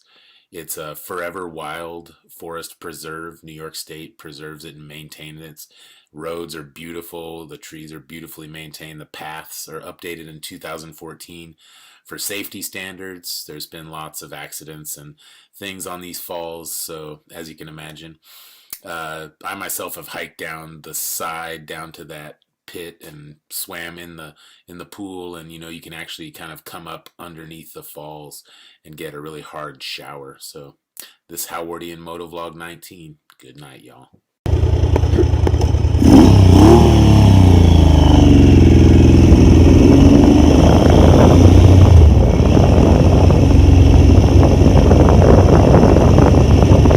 This is Olana, Frederick Church's house. I also wanted to really take the vlog here on the Triumph Triple 885. It's a really fun bike, but this is Hudson River School painters, man. They are important. So if you are a visual artist, check out the Hudson River School painters. Even if you aren't, they're an interesting group of environmental you know, they're into environmental conservation, they were into architecture, they were into typography, nature. You know, they were some interesting people around the time of the Civil War, you know, mid-19th century. So this is the painter's home, Frederick Church. It's called Olana, O-L-A-N-A.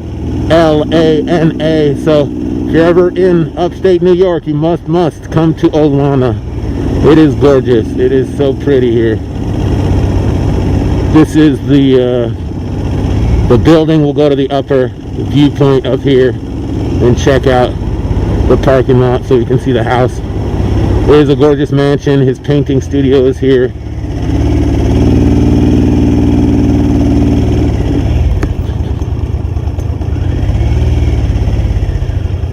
There's the mansion.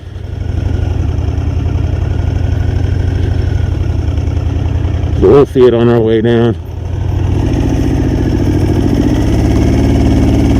Not stopping today. Got to get to the John Cage Mushroom Walk at Bard College.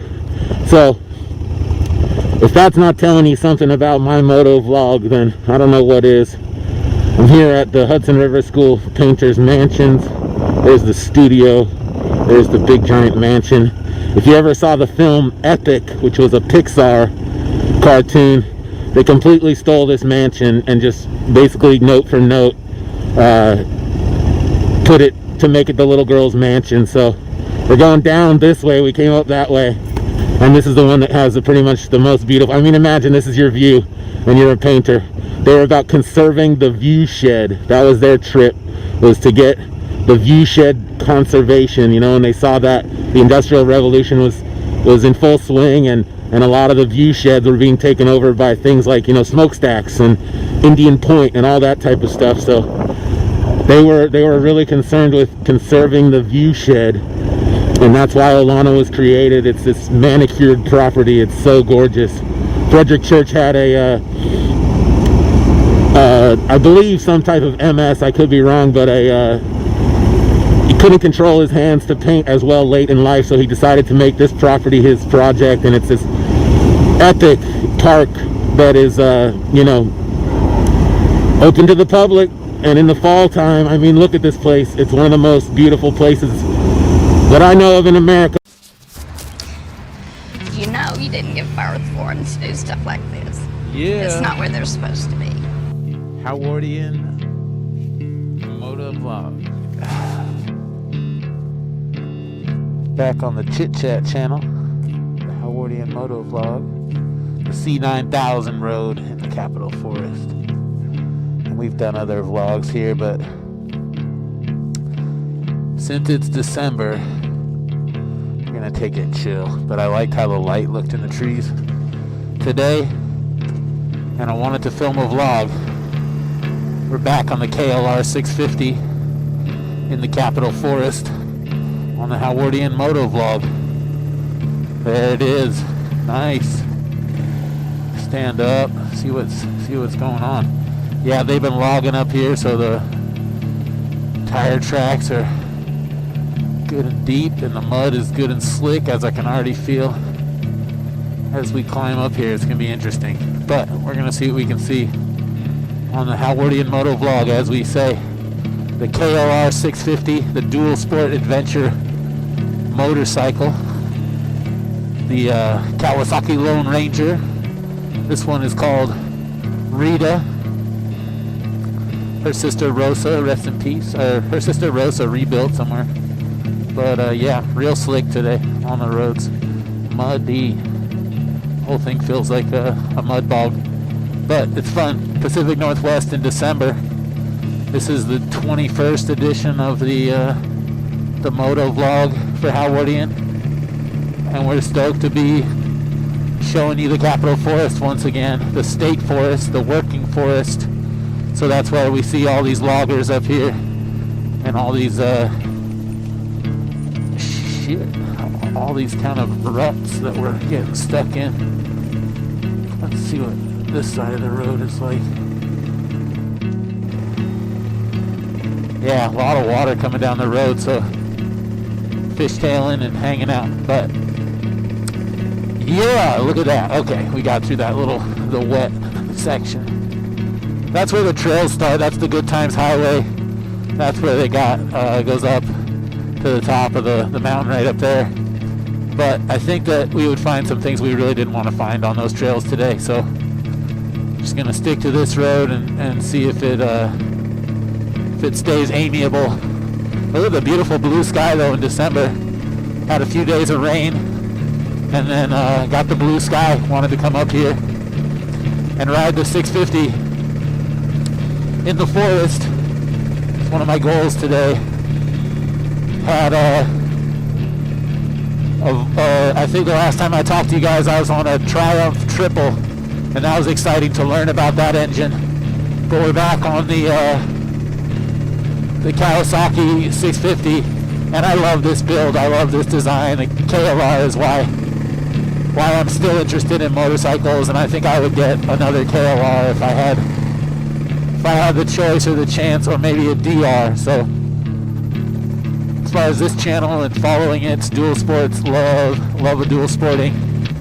That's where you'll find me, is on the KLR 650. But I had a lot of fun on the East Coast on a Triumph TT Triple. It was very fun. Very cool bike, good noise, good power delivery. But this is my first love, is the KLR. I love these things. They're really fun. Now that's the road I was thinking maybe goes across to the other side. I haven't been up that one before. Wonder where that one goes. But so yeah, I was on the Triumph Triple the last couple vlogs, and that was real cold out there in New York. I had snow, I had ice, I had breakdowns, I had fun, is what I'm trying to say on these vintage motorcycles. And for us, vintage is like early 2000s, because that's what, again, we can afford, or that's what I can afford. I don't know. Whoa, little gravel, slippery. The Triumph was really fun, and another thing I want to talk about is just like getting to do this. How lucky I am to feel like I get to talk to 40 people, and that's always my goal. We reach 40 subscribers, and to have 40 views is it's enough to make another vlog. Is the way that I look at it. Like, that's excitement. That's where we've reached a place of stasis at 40. So I'm excited to talk to other Kawasaki KLR riders. I would love to ask them what they think about upgrades, foot pegs. I would love to hear what they think about the DR 650 versus the KLR 650. Here's a walker just hanging out with his pup.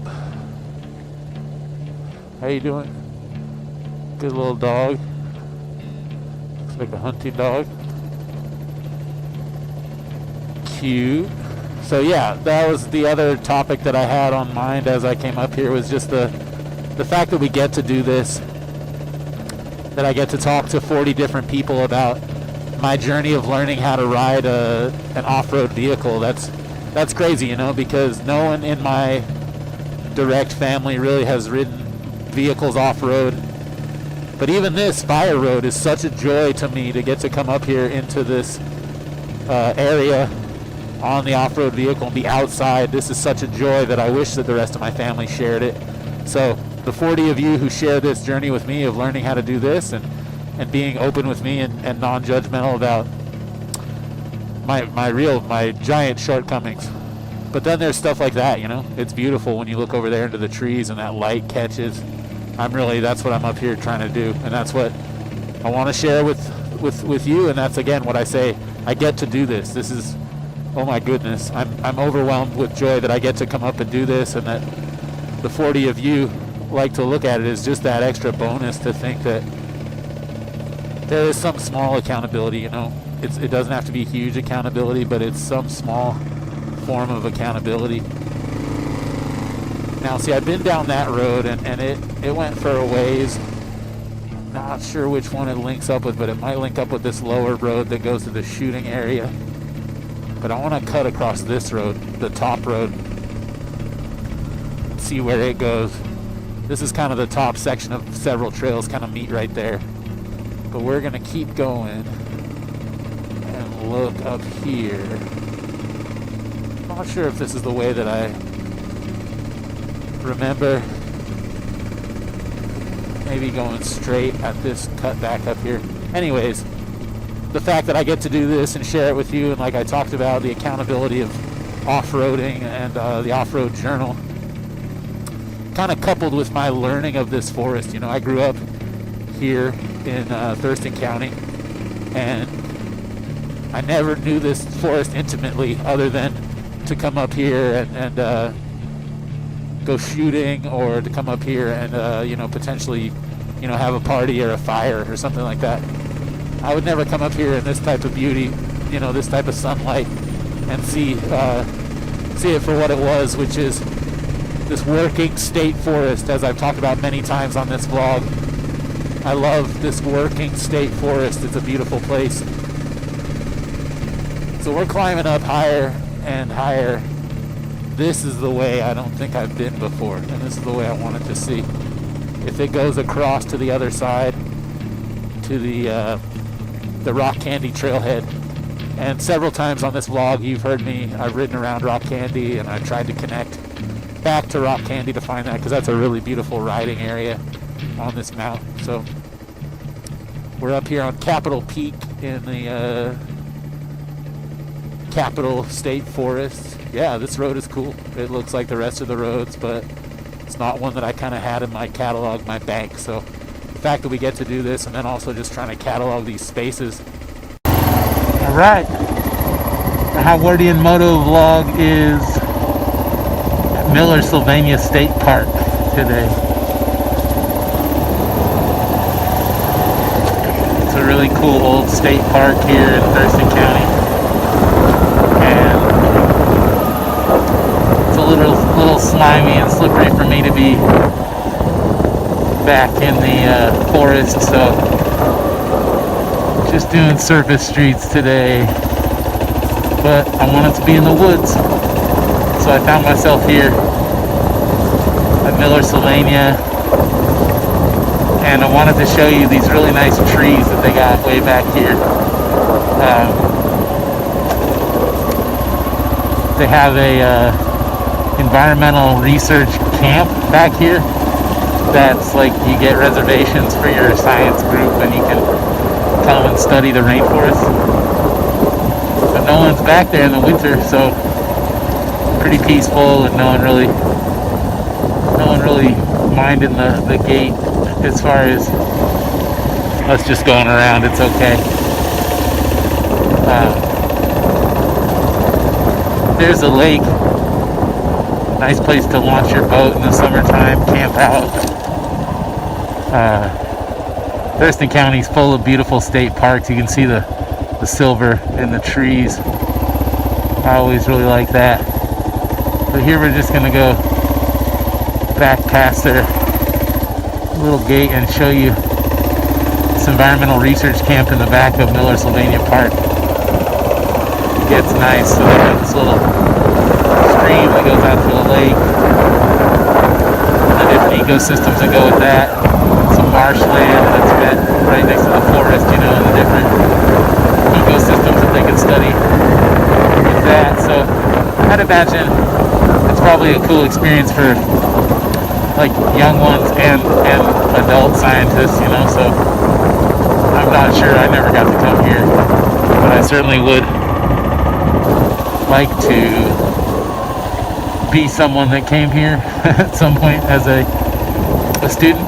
It would be a cool place to come study. Look at these cabins, you're hanging out with your different, you know, your peer group. This was kind of fun, just a little loop, dirt loop up here. This is for, like, you know, the caretaker. That's where they got their different signage and stuff on here. That's better. Yeah, so they just got all their old different signage to be in the park about lifeguards, basically. Probably some different pipes and different stuff they need for the lake. Keep it safe for swimming. So there's that little loop. It's kind of fun on the motorcycle. Just go up and around. But really up here, it opens up into these moss-covered trees that are really gorgeous. There's an example of some of them. But yeah, the very back up here, it must be like the mess hall, I guess, and the little jamboree area where the kids can do the Friday night talent show, little volleyball game. But yeah, this is Miller Sylvania State Park. Really beautiful place. Really lucky to have so many different natural reserves here in Washington State. Yeah, it doesn't look like anybody rents it in the wintertime, so maybe a cool place to seek out alternative, you know, means to have a convention or something.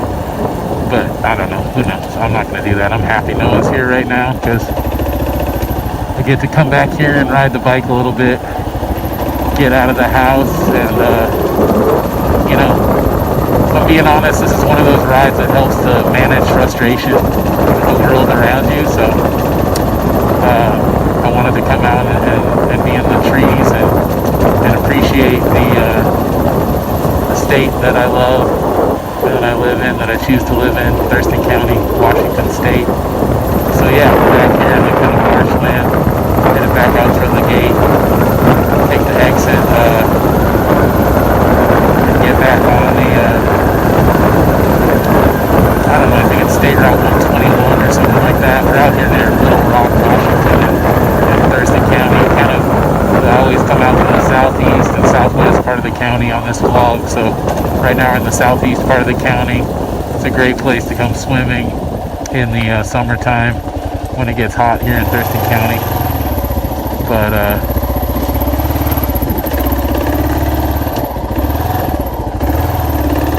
highly recommend the rope swing action and the different stuff they got in this park. Can be a really fun place to come and cool off in the summer because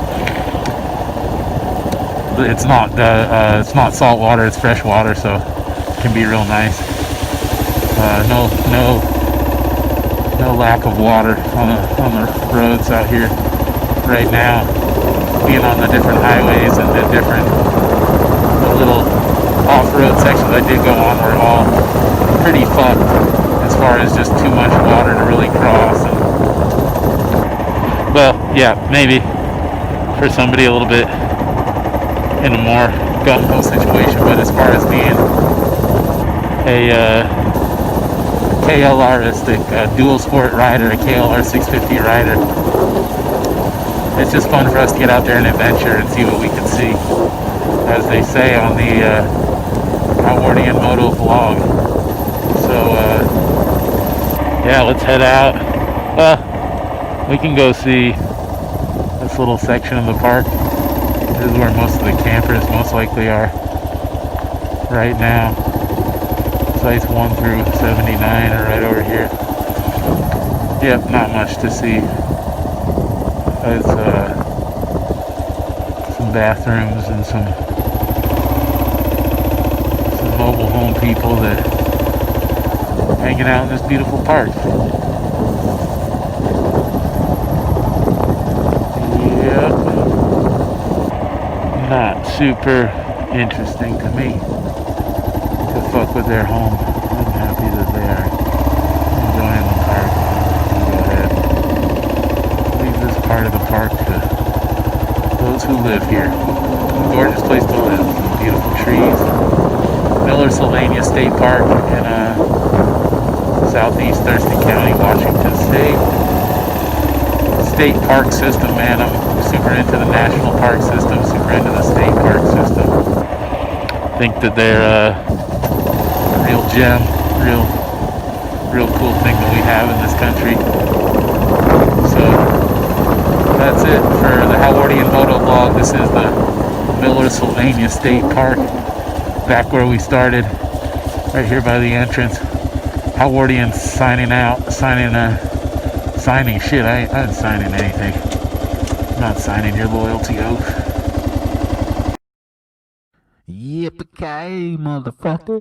Welcome back to the Howardian Moto-Vlog. This is episode 23. We up here on the north rim of the Capitol Forest Trail. We had ferns blooming, but there was still snow on the ground. Man, the air was crisp and cold on Super Bowl Sunday. Just an empty forest because everybody's gathered around their TV sets. But we were praying to the KLR 650 dual sport motorcycle. That's what we love. You are now listening to Howardian. And I'm now riding a DR-125 through the woods out on Summit Lake in Washington State, Thurston County. And this little thing is about as fun as it gets. Dollars per fun ratio is off the charts.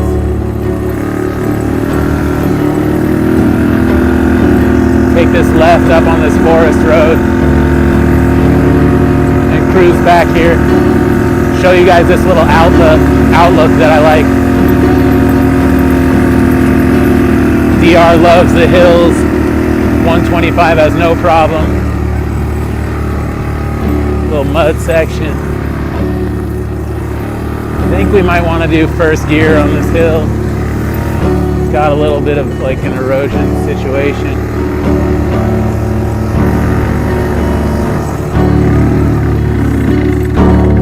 We might want to turn on the gas for this ride. Yep, we might want to turn on the gas for this ride. But look at that. I mean, that's where we're headed. Back into the Capitol Forest once again. It's kind of in a different section. We got the gas turned on. We're going to go up the hill. There's that little erosion situation right there. Nothing bad. It's real wet on this road. You can feel the wheels playing around. But then you get in here and it dries out, and this area is epic up here. I love this lookout that's up here. And I hope you all feel the same.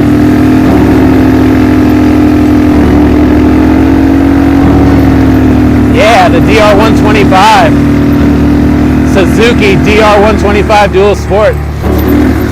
One of the best bikes that you could really get for the money as far as how big it is, how light it is back on these trails, and how powerful it truly is. I love the DR-125.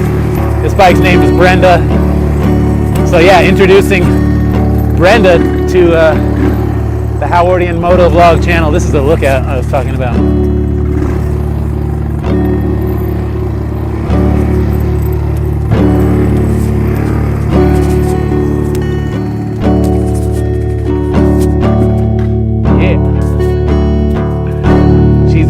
She runs a little cold-blooded, but I love this bike. Howardian Moto-Vlog, y'all. If you enjoy Washington State as much as I do on these videos, give me a like and a subscribe and all that stuff. Have a good one. Wow, BDR 2020 pandemic edition. Look at all that. Riding the Washington BDR from Oregon to Canada. We're about 2-3 days in. 2 days, this is day 3. And just came up Baby Head Hill. Super brutal, lost my tent poles, my chair, my shoes. But it was all good. Coming down is a different story though.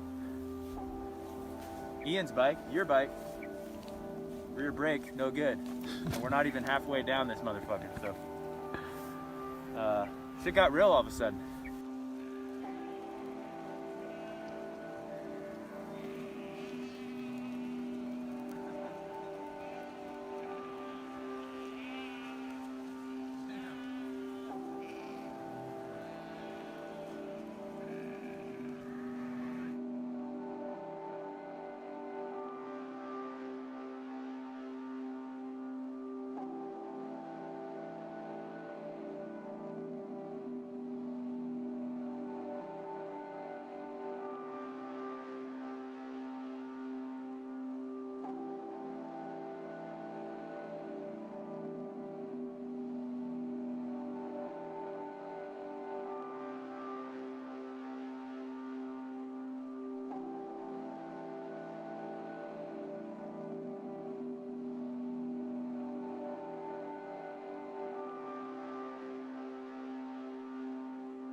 I ride out where the trails all end, and I know I'll get there and back again.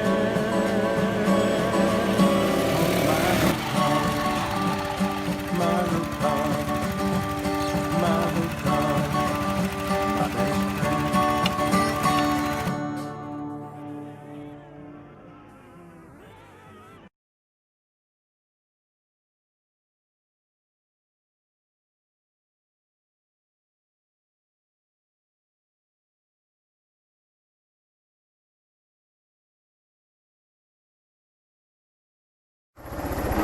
I love it here. Like we talked about, this is the rock candy trail system that you've seen on this show several times. It's still real fun to take the dual sport motorcycle up here. But as you can see, summertime is ideal here, you know. It's not wet. It's a good time in the Capitol Forest. So we're just gonna crawl up this little tiny little fun single track in first gear. Yeah, I love these trails. I hope you enjoy checking them out on the channel. We're just gonna go straight up the hill today. Short little go, short rip. But I want to get back into posting up videos. I love the KLR videos. I love the KLR 650 because it can do this type of ATV track super well. It has a good time.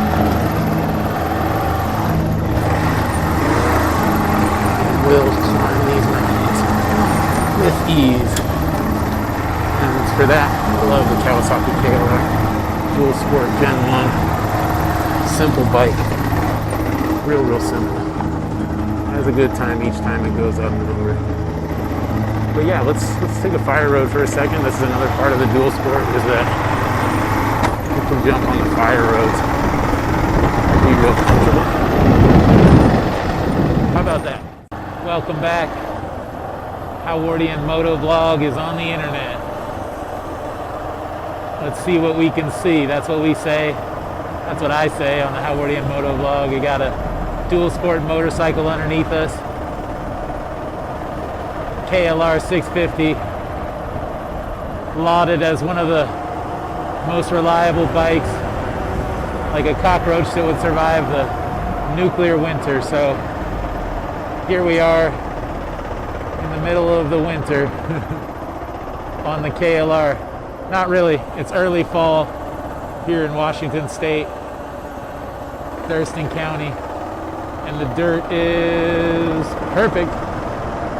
So wanted to get out into the woods today, had to finish a couple of things, and then I was gonna make a video with my No Pro camera.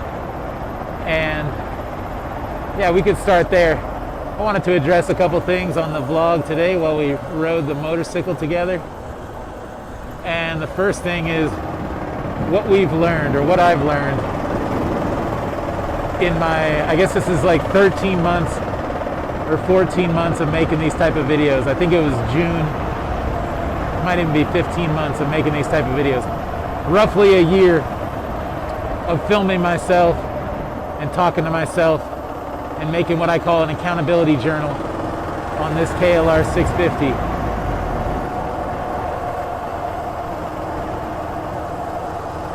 So I thought it would be appropriate to kind of tell myself, here's what you have and haven't learned. Number one, stand up, get up on the pegs, get on the balls of your feet so that you can push the motorcycle underneath you back and forth.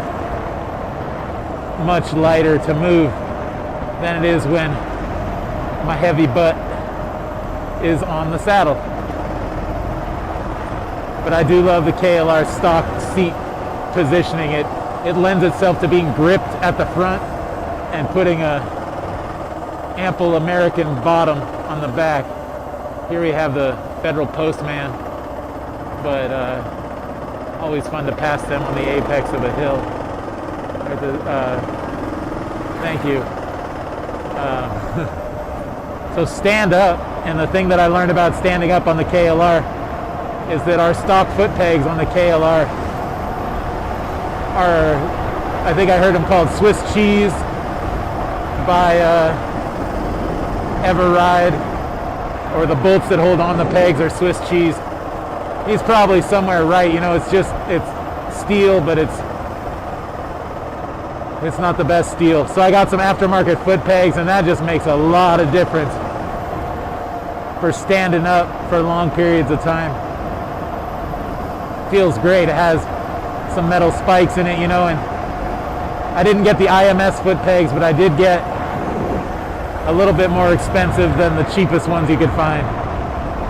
Call that medium quality, call it what you want, but I'm happy with it. I have to do a little bit of machining to make them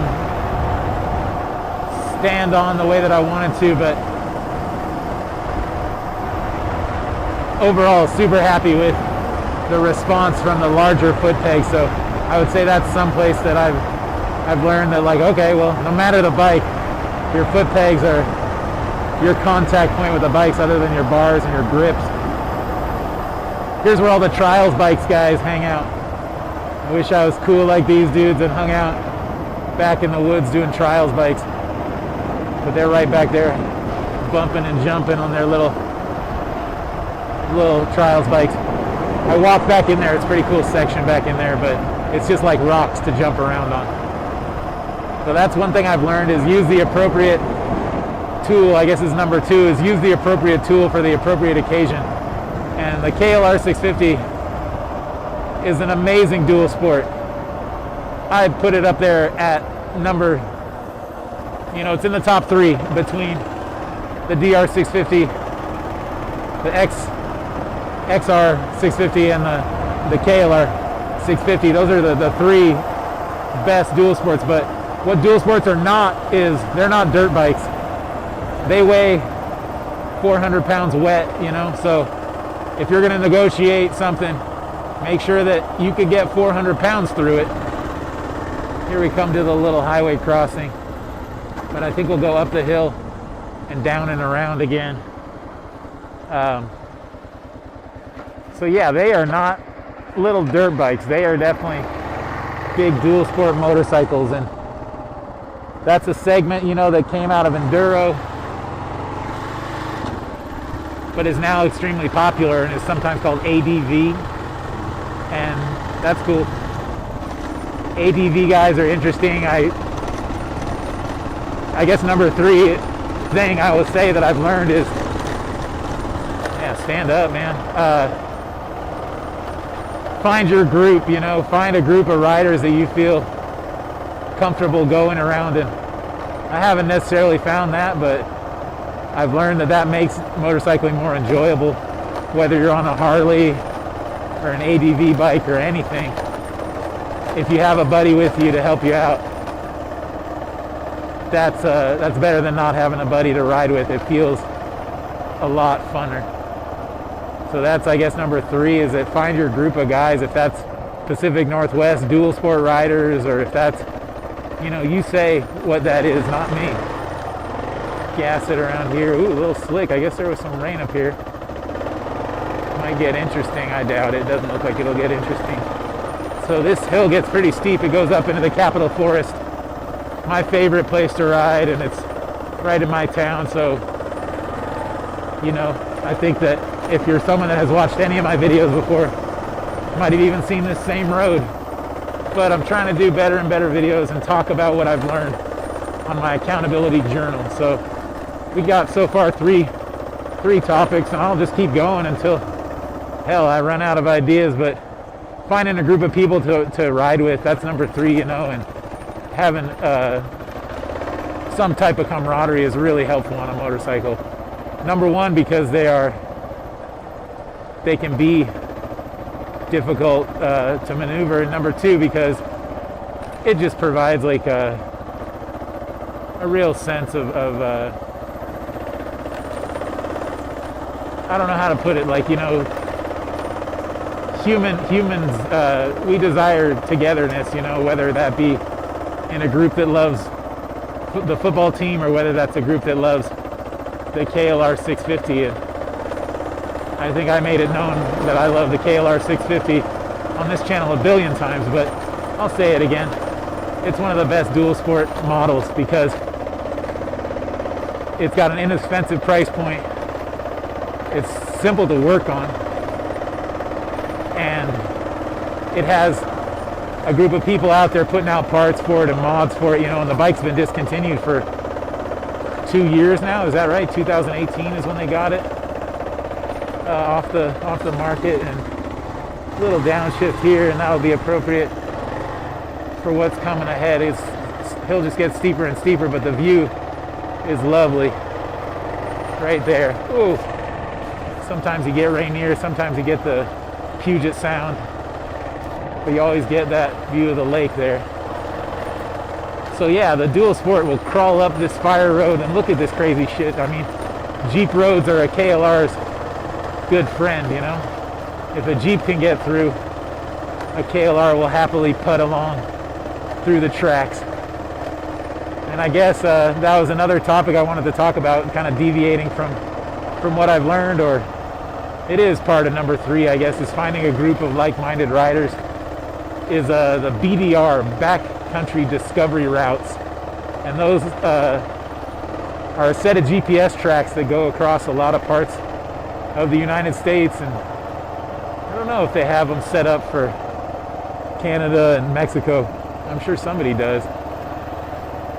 But the BDR rides, the backcountry discovery rides, are a way of finding camaraderie and testing your skills on a dual sport, you know, because it's exhausting to ride these bikes for long periods of time and be standing up and have to rely on them to get down roads like this that are only a couple 100 miles long, but those 200 miles feel like 1,000 highway miles. And the BDR is a way that, you know, I think you can find community. I think you can test your skill level, and I think that recently I'm really proud to say that I went from definitely a beginner rider to at least slightly more intermediate rider, paying better attention to my maintenance, paying better attention to my positioning on the bike, paying less attention to what other people might think of what I'm doing on the bike, and more attention to my enjoyment on the bike.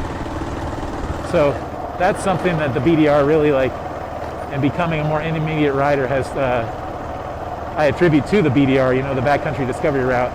It goes from the Oregon border up to the Canadian border with Washington State. And yeah, I have yet to finish it. You know, we made it halfway through. If you look at one of the other videos that I have on my channel, I make it halfway through and I cooked my brakes, you know, just completely cooked the back brake, and that was a full-on rookie move, I would say. A full-on rookie move. But I got some new, what is it, EBS brakes on there, the good quality brake pads, aftermarket brake pads. Yeah, love that. Little rain ruts. Got some nice aftermarket brake pads on there now. Feeling more confident about riding up and down mountains because it was a fun experience to have the camaraderie of both heat exhaustion and cooking the brakes, you know, completely cooking the brakes. I find that when you sit down, you can go a little quicker. You put more meat to the seat, I guess. You get more weight on the road. But yeah, we are here in probably my favorite section of the forest. I love this little private section of road for some reason. It's so peaceful right back here. I love it. And this will go all the way down. I'll take you guys. I have this little road that if I feel like getting off road, this is my like, oh, there's that road. It's always right in front of me. Let's do that one. There's some trails back here, and I think that goes back to the other thing I was saying I've learned is use the right tool for the right job. The KLR 650 on some of these slopes in here is a detriment, you know, and I ended up in a puddle upside down with the bike on top of me, and I've done all types of things, smoked clutch plates because I'm in there doing things that I shouldn't be doing on the big bike. And I guess that would lead me to another topic and issue, which would be preparedness. If you're going to come back here in the forest, even on the forest roads, you need to be ready for a walk. You know, it might you might have to walk your bike out of here, and I've had to do that before off a trail, and let me tell you, it would have been nice to be prepared. It would have been nice to have a little bit of water with me or some straps. So these days, you know, it's hard to change a tire on the side of the road by yourself, but not impossible. So being more prepared for these types of rides, you know. Right now I think I have a good towing strap in my bag, which would be the idea being that, okay, if I have to pull the bike up from somewhere. This is a little shooting area that I always pass that I'm always a little bit reticent about. But I have a towing strap with me. I have some water with me. I don't think I have a power bar, but like something like a power bar, like more or less saved my life during that heat exhaustion breakdown, no brakes situation that I had. I was so focused and concentrated coming down from 6,000 feet with only the front brake and dumping the bike a bunch of times that, you know, I didn't concentrate enough on eating good food and eating and having good hydration that day. And I thought, you know, man, I feel funny, you know, like your skin is itchy and you're like sick a little bit. I had full on heat exhaustion, had to take off my motorcycle gear, douse myself in water, and talk about camaraderie. And I've talked about it before, the power of friendship. Let's see what we can see on the power of friendship front. My friend had these little Cliff Bar blocks, like these energy blocks of gel that are basically like, you know, whatever mountain camping food, the REI type food.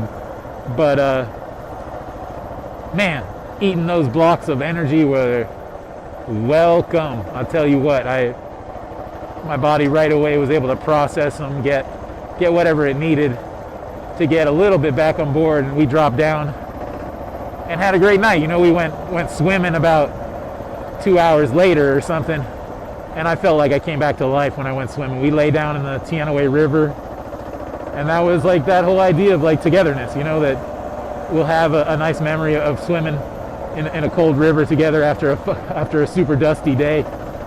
And that to me is dual sporting, and that's, you know, we're back here hiking in the woods by ourselves. I think we talk a little bit. You can be together and by yourself, and the dual sport is a great way to have those two situations coincide, you know, together and alone in your thoughts. And man, I would just say preparedness, back to that idea, is a nice drink of water at the end of this trip is going to feel great, and I'll get on the highway with a better brain.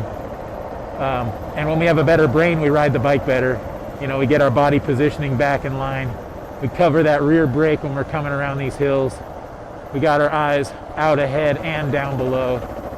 You know, we're just remembering some of the things that we read. What else have I learned? Because it's an awful lot. Your tire pressure is important. Getting back here and having too much pressure is not going to be your friend on some of these muddy, rocky, ruddy places. You want to be able to have the correct amount of tire pressure. And with a dual sport, we usually don't air down and air back up. That's more like a dirt biker would have their set it for a certain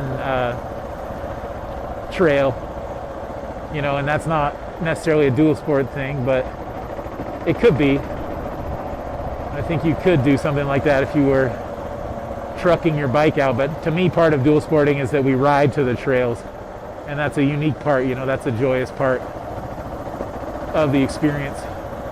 So I guess I'm learning more about what it means to be a dual sport motorcyclist in the Pacific Northwest, because that's special. Look how much space we have. And even compared to places like California, we have so much good trail and track and fire road to access on a daily basis. I mean, I'm not kidding that I just rode out from the front door and that's what you saw on this vlog. So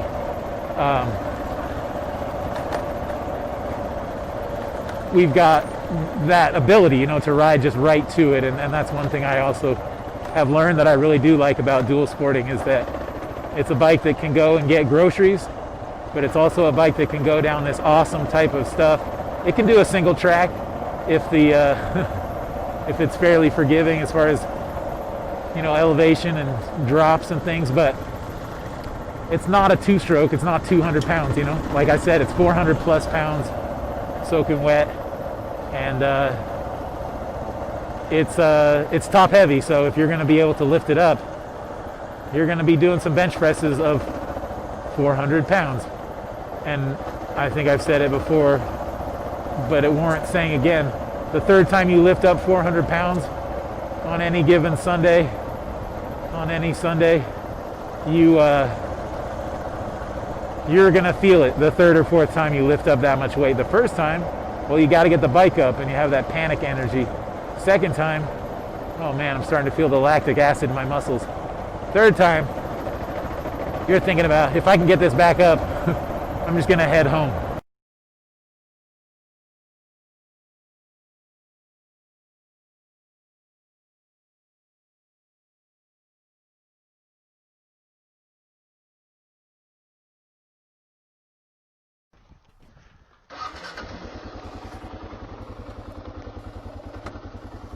All right, this is the Howardian Moto-Vlog, episode number 28. We're on Rainier Road, back adjacent to the military base.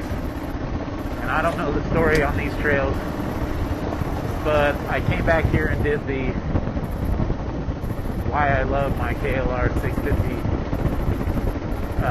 vlog. And I was here yesterday in the rain, and I thought it would be fun to go back there and make a video and try and do something with the new camera production. So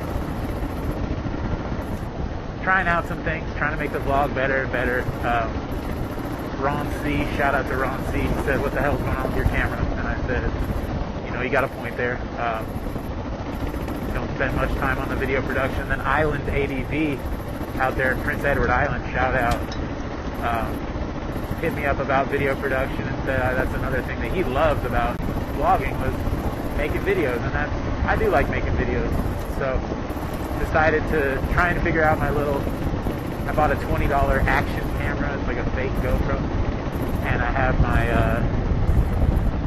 my old iPhone strapped up right there on some janky duct tape situation. So we're gonna climb up this hill and go back to these trails and talk about 3 things I really dislike about the KLR 650.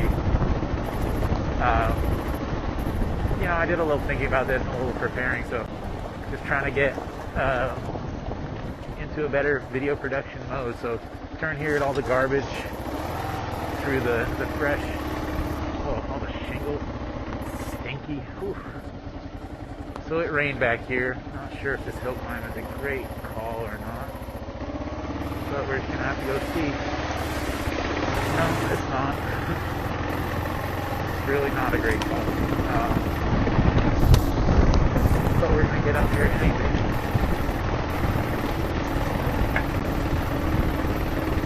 Seems fine.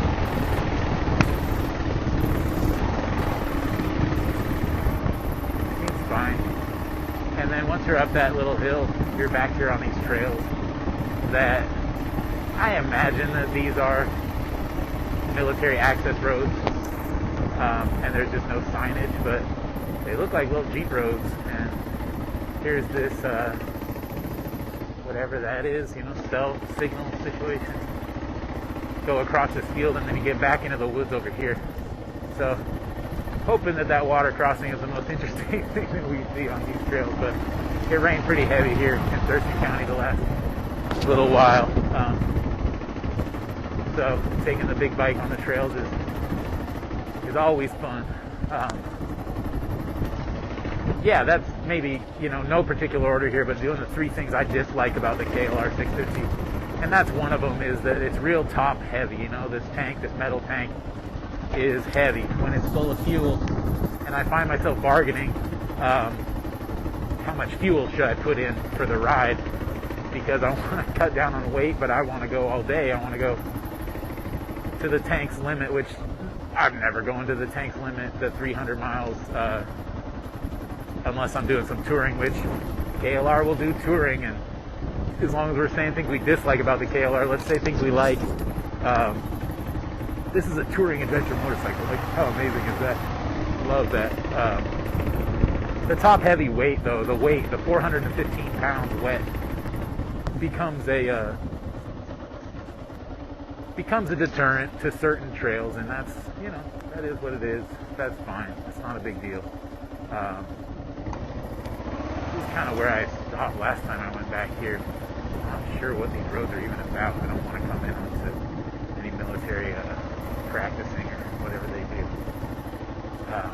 But I think we'll be fine, and we're going to look a little further. I just want to see where it empties back into this, and I'm pretty sure it gets back up to the military base and we'll come to a fence.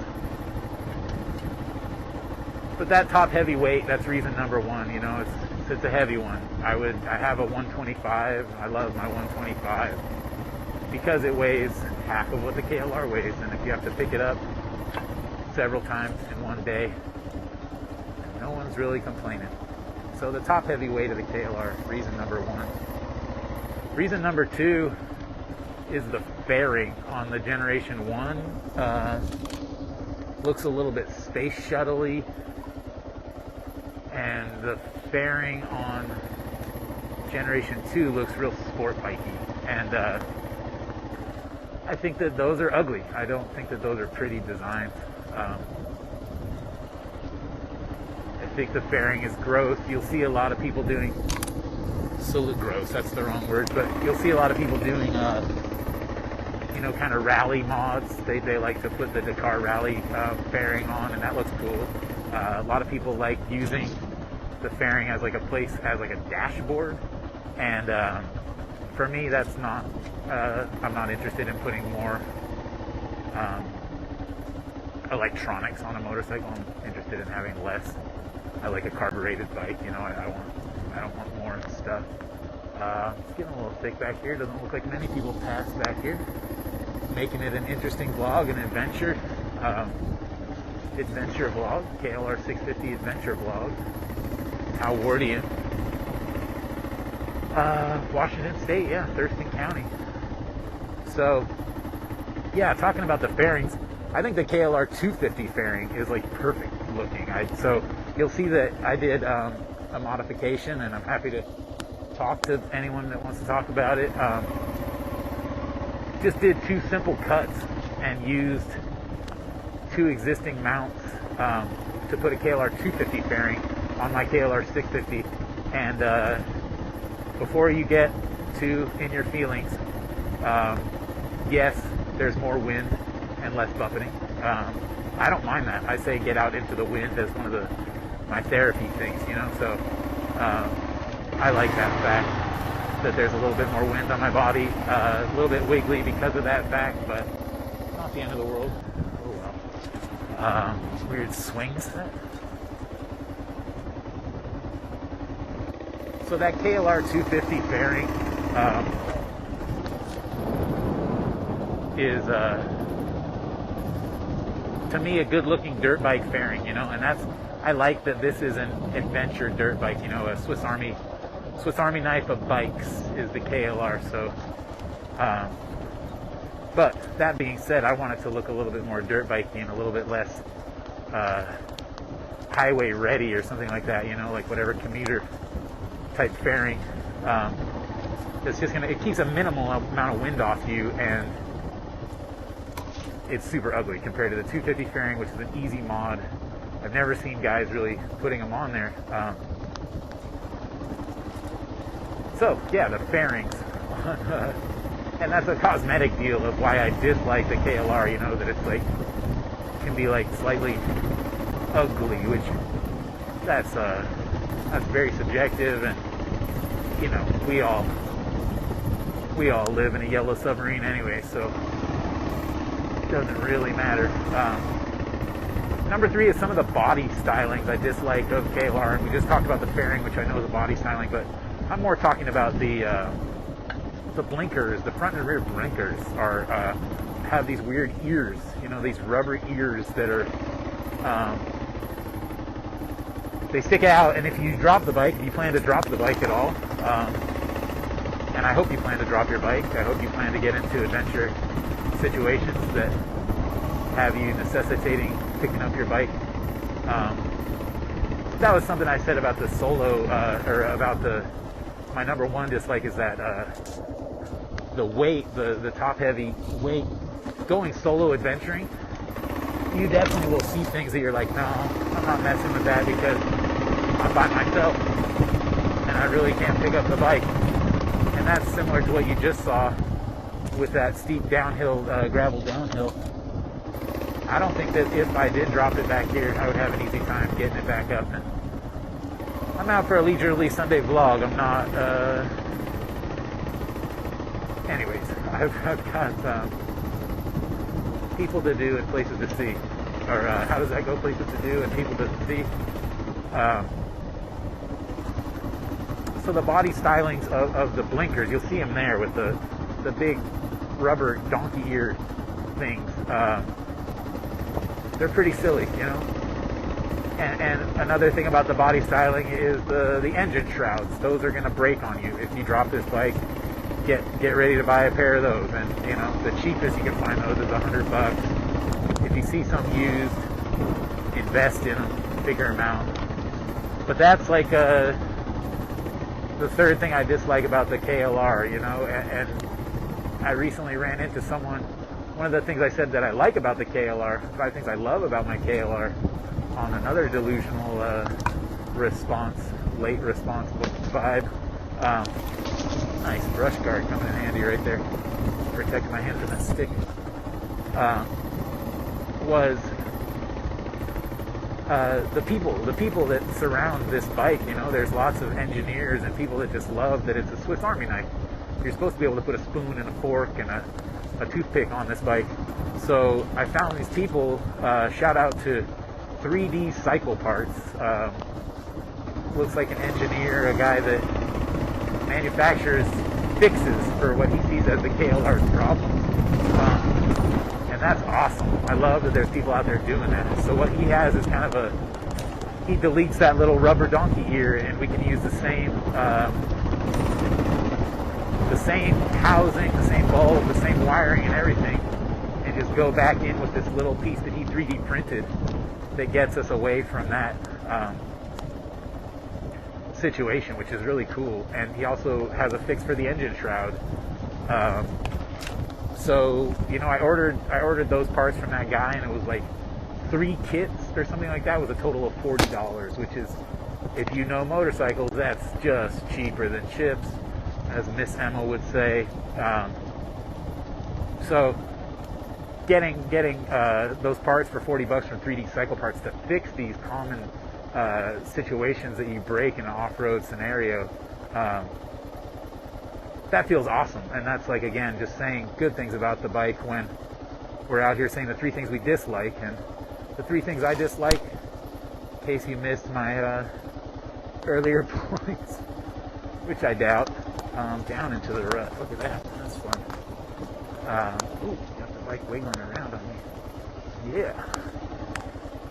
That is the fun part. This is the part of this hill that yesterday I was like, in the rain, that's going to be no bueno. And, yeah, here we are back at this water crossing. What do you say, go around it or go through it? Yeah, I say go through it as well. Yeah, boy! Here's another one. Yeah, so, what a fun little trail, you know? It's just back here on Rainier Road. Pretty sure that it's military. Pretty sure a lot of people think it's their personal dump. And we'll just keep going further back down it, keep exploring it on a day that can find somebody to come out here. You can see what's past that little road. I'm pretty sure it might keep going way up that direction. Might get away with it, but pretty sure it's also military property, so never a good idea to mess with them as far as their base goes. So those are the 3 things I dislike about my KLR. Nothing too intense. Love the bike. Don't want to say the word hate about the KLR, but the 3 things I dislike about my KLR, it would be the top heavy weight, the fairings on the front, and the bottom. Howardian. Back on the internet, trying to get better and better setups, so I'm hoping that this comes out for y'all. Riding on a sunny day in Thurston County along Summit Lakeshore Road, and loving it. It's early fall. It's just a gorgeous day here in Thurston County. We're gonna go up Turkey Lane and see if we can see anything up Turkey Lane. But Summit Lakeshore Road out in northwest Thurston County in Olympia, Washington is what we're looking at today. And we're on the big 650, the big Kawasaki KLR dual sport single cylinder 650 motorcycle, and grab a little handful there. That's something to talk about, I guess. That's something that we can touch on, is a single cylinder 650cc motorcycle is big. It's large. So the fact that Kawasaki came out with this and came out with it for so long, they knew what they were doing, and the reason that they had to stop making it was because of emissions. So it's a giant, and you hear that, the tractor factor, and you hear the chugging of an inexperienced rider there. So take everything I say with a grain of salt here on the Howardian Moto-Vlog. And as I've said many times, this is an accountability journal so that I can learn what I'm doing right and what I'm doing wrong when I get onto the big single cylinder 650 motorcycle. So don't listen to what I'm saying, but you know, they took it off the market because of emissions, and that's it. So there's rumor that there'll be like a KLX 700 to compete with the Tenere 700s and the KTM 990s. But I don't think I care. I love the Kawasaki KLR 650. This is the second one that I've sought out. It had low miles, garage queen. I've since messed with the fairing, messed with, I messed with it, so it's no longer a low mileage bike and it's no longer a stock bike. So I still love it to death. I don't think I would go out and seek a different motorcycle unless it was the DR 650, which is equally, it shares some similar light to this motorcycle. So the big 650 cylinder cc bike, there's really something there, I guess, is what I'm trying to say. It's huge for what it does. It really will get up to 4,000, 5,000 RPMs comfortably and push it, but it will also slowly crawl up some pretty rocky, crazy stuff. So it's an incredible machine. I guess what I was trying to say earlier was that for a lot of us, it might be like our first experience with an off-road vehicle. I know for me, it was the first bike that I owned that was truly off-road and got me interested in the segment of getting off-road, but mostly because it was a cheap vehicle. It was mostly because it was something that was abundant on Craigslist and inexpensive. So an inexpensive off-road vehicle with a 650cc single-cylinder engine is special, and I didn't realize how special until doing this accountability journal and kind of, here's Turkey Lane, I'm gonna go up here. It's not something that you'll realize really what it is, I guess, until you have something else underneath you. Like that, it will just go up, the tractor factor's up, and that single cylinder is like, okay, you like to be in a low, crawling mode? Sure. You like to be in a high, fast-paced mode? Sure, why not? And that's like that Swiss Army knife of motorcycles kind of idea, which is, it's interesting. It's interesting to a lot of people who have lives outside of motorcycling. I can't own 10 different motorcycles and spend, $30,000 on just the machine that's under me. I always loved bicycling. I came from bicycling, BMX biking.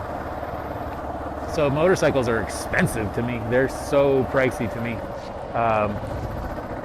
But they're super, super, super fun. So it's worth battling through, trying to get yourself some good boots, trying to get yourself some good stuff in order to get out here and enjoy this sport. It's not a sport like skiing or a sport like snowboarding where there's a price point. There's a dividing line there. I think that the Kawasaki, and part of the reason I make this vlog and talk so much about loving this big 650cc single cylinder bike, is its accessibility. The fact that it talks to a group of riders who are thinking, well, can't afford an Austrian bike or a German bike, but this Japanese bike seems to do just what they do, maybe with more ease. And how attractive that was to me. And then it, the idea that like, oh, well, you could also work on it and mess with it yourself a little bit. And do you know that they're widely available and that there's people that talk about them all over the place? I found that out afterwards, after buying it, So if anybody out there is thinking of buying land for sale in Turkey Lane, thinking of buying the big 650 KLR, I would say get the Gen 1 if you can. Gen 2 is cool. There was a couple problems in between 2008 and 2011, I guess, if you have those bikes. Maybe you have some issues, more land for sale. But other than that, all these bikes are great. I would like to have a Gen 2 in my life someday. End of the line. I know this goes around somewhere, but not sure you can get this big bike around it. Nah. No unauthorized motorized vehicles. Yeah. Alright, well. Yep. Always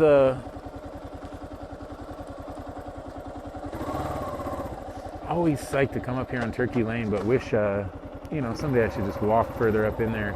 I know it goes over a ridgeline that I'm interested in seeing the other side of. But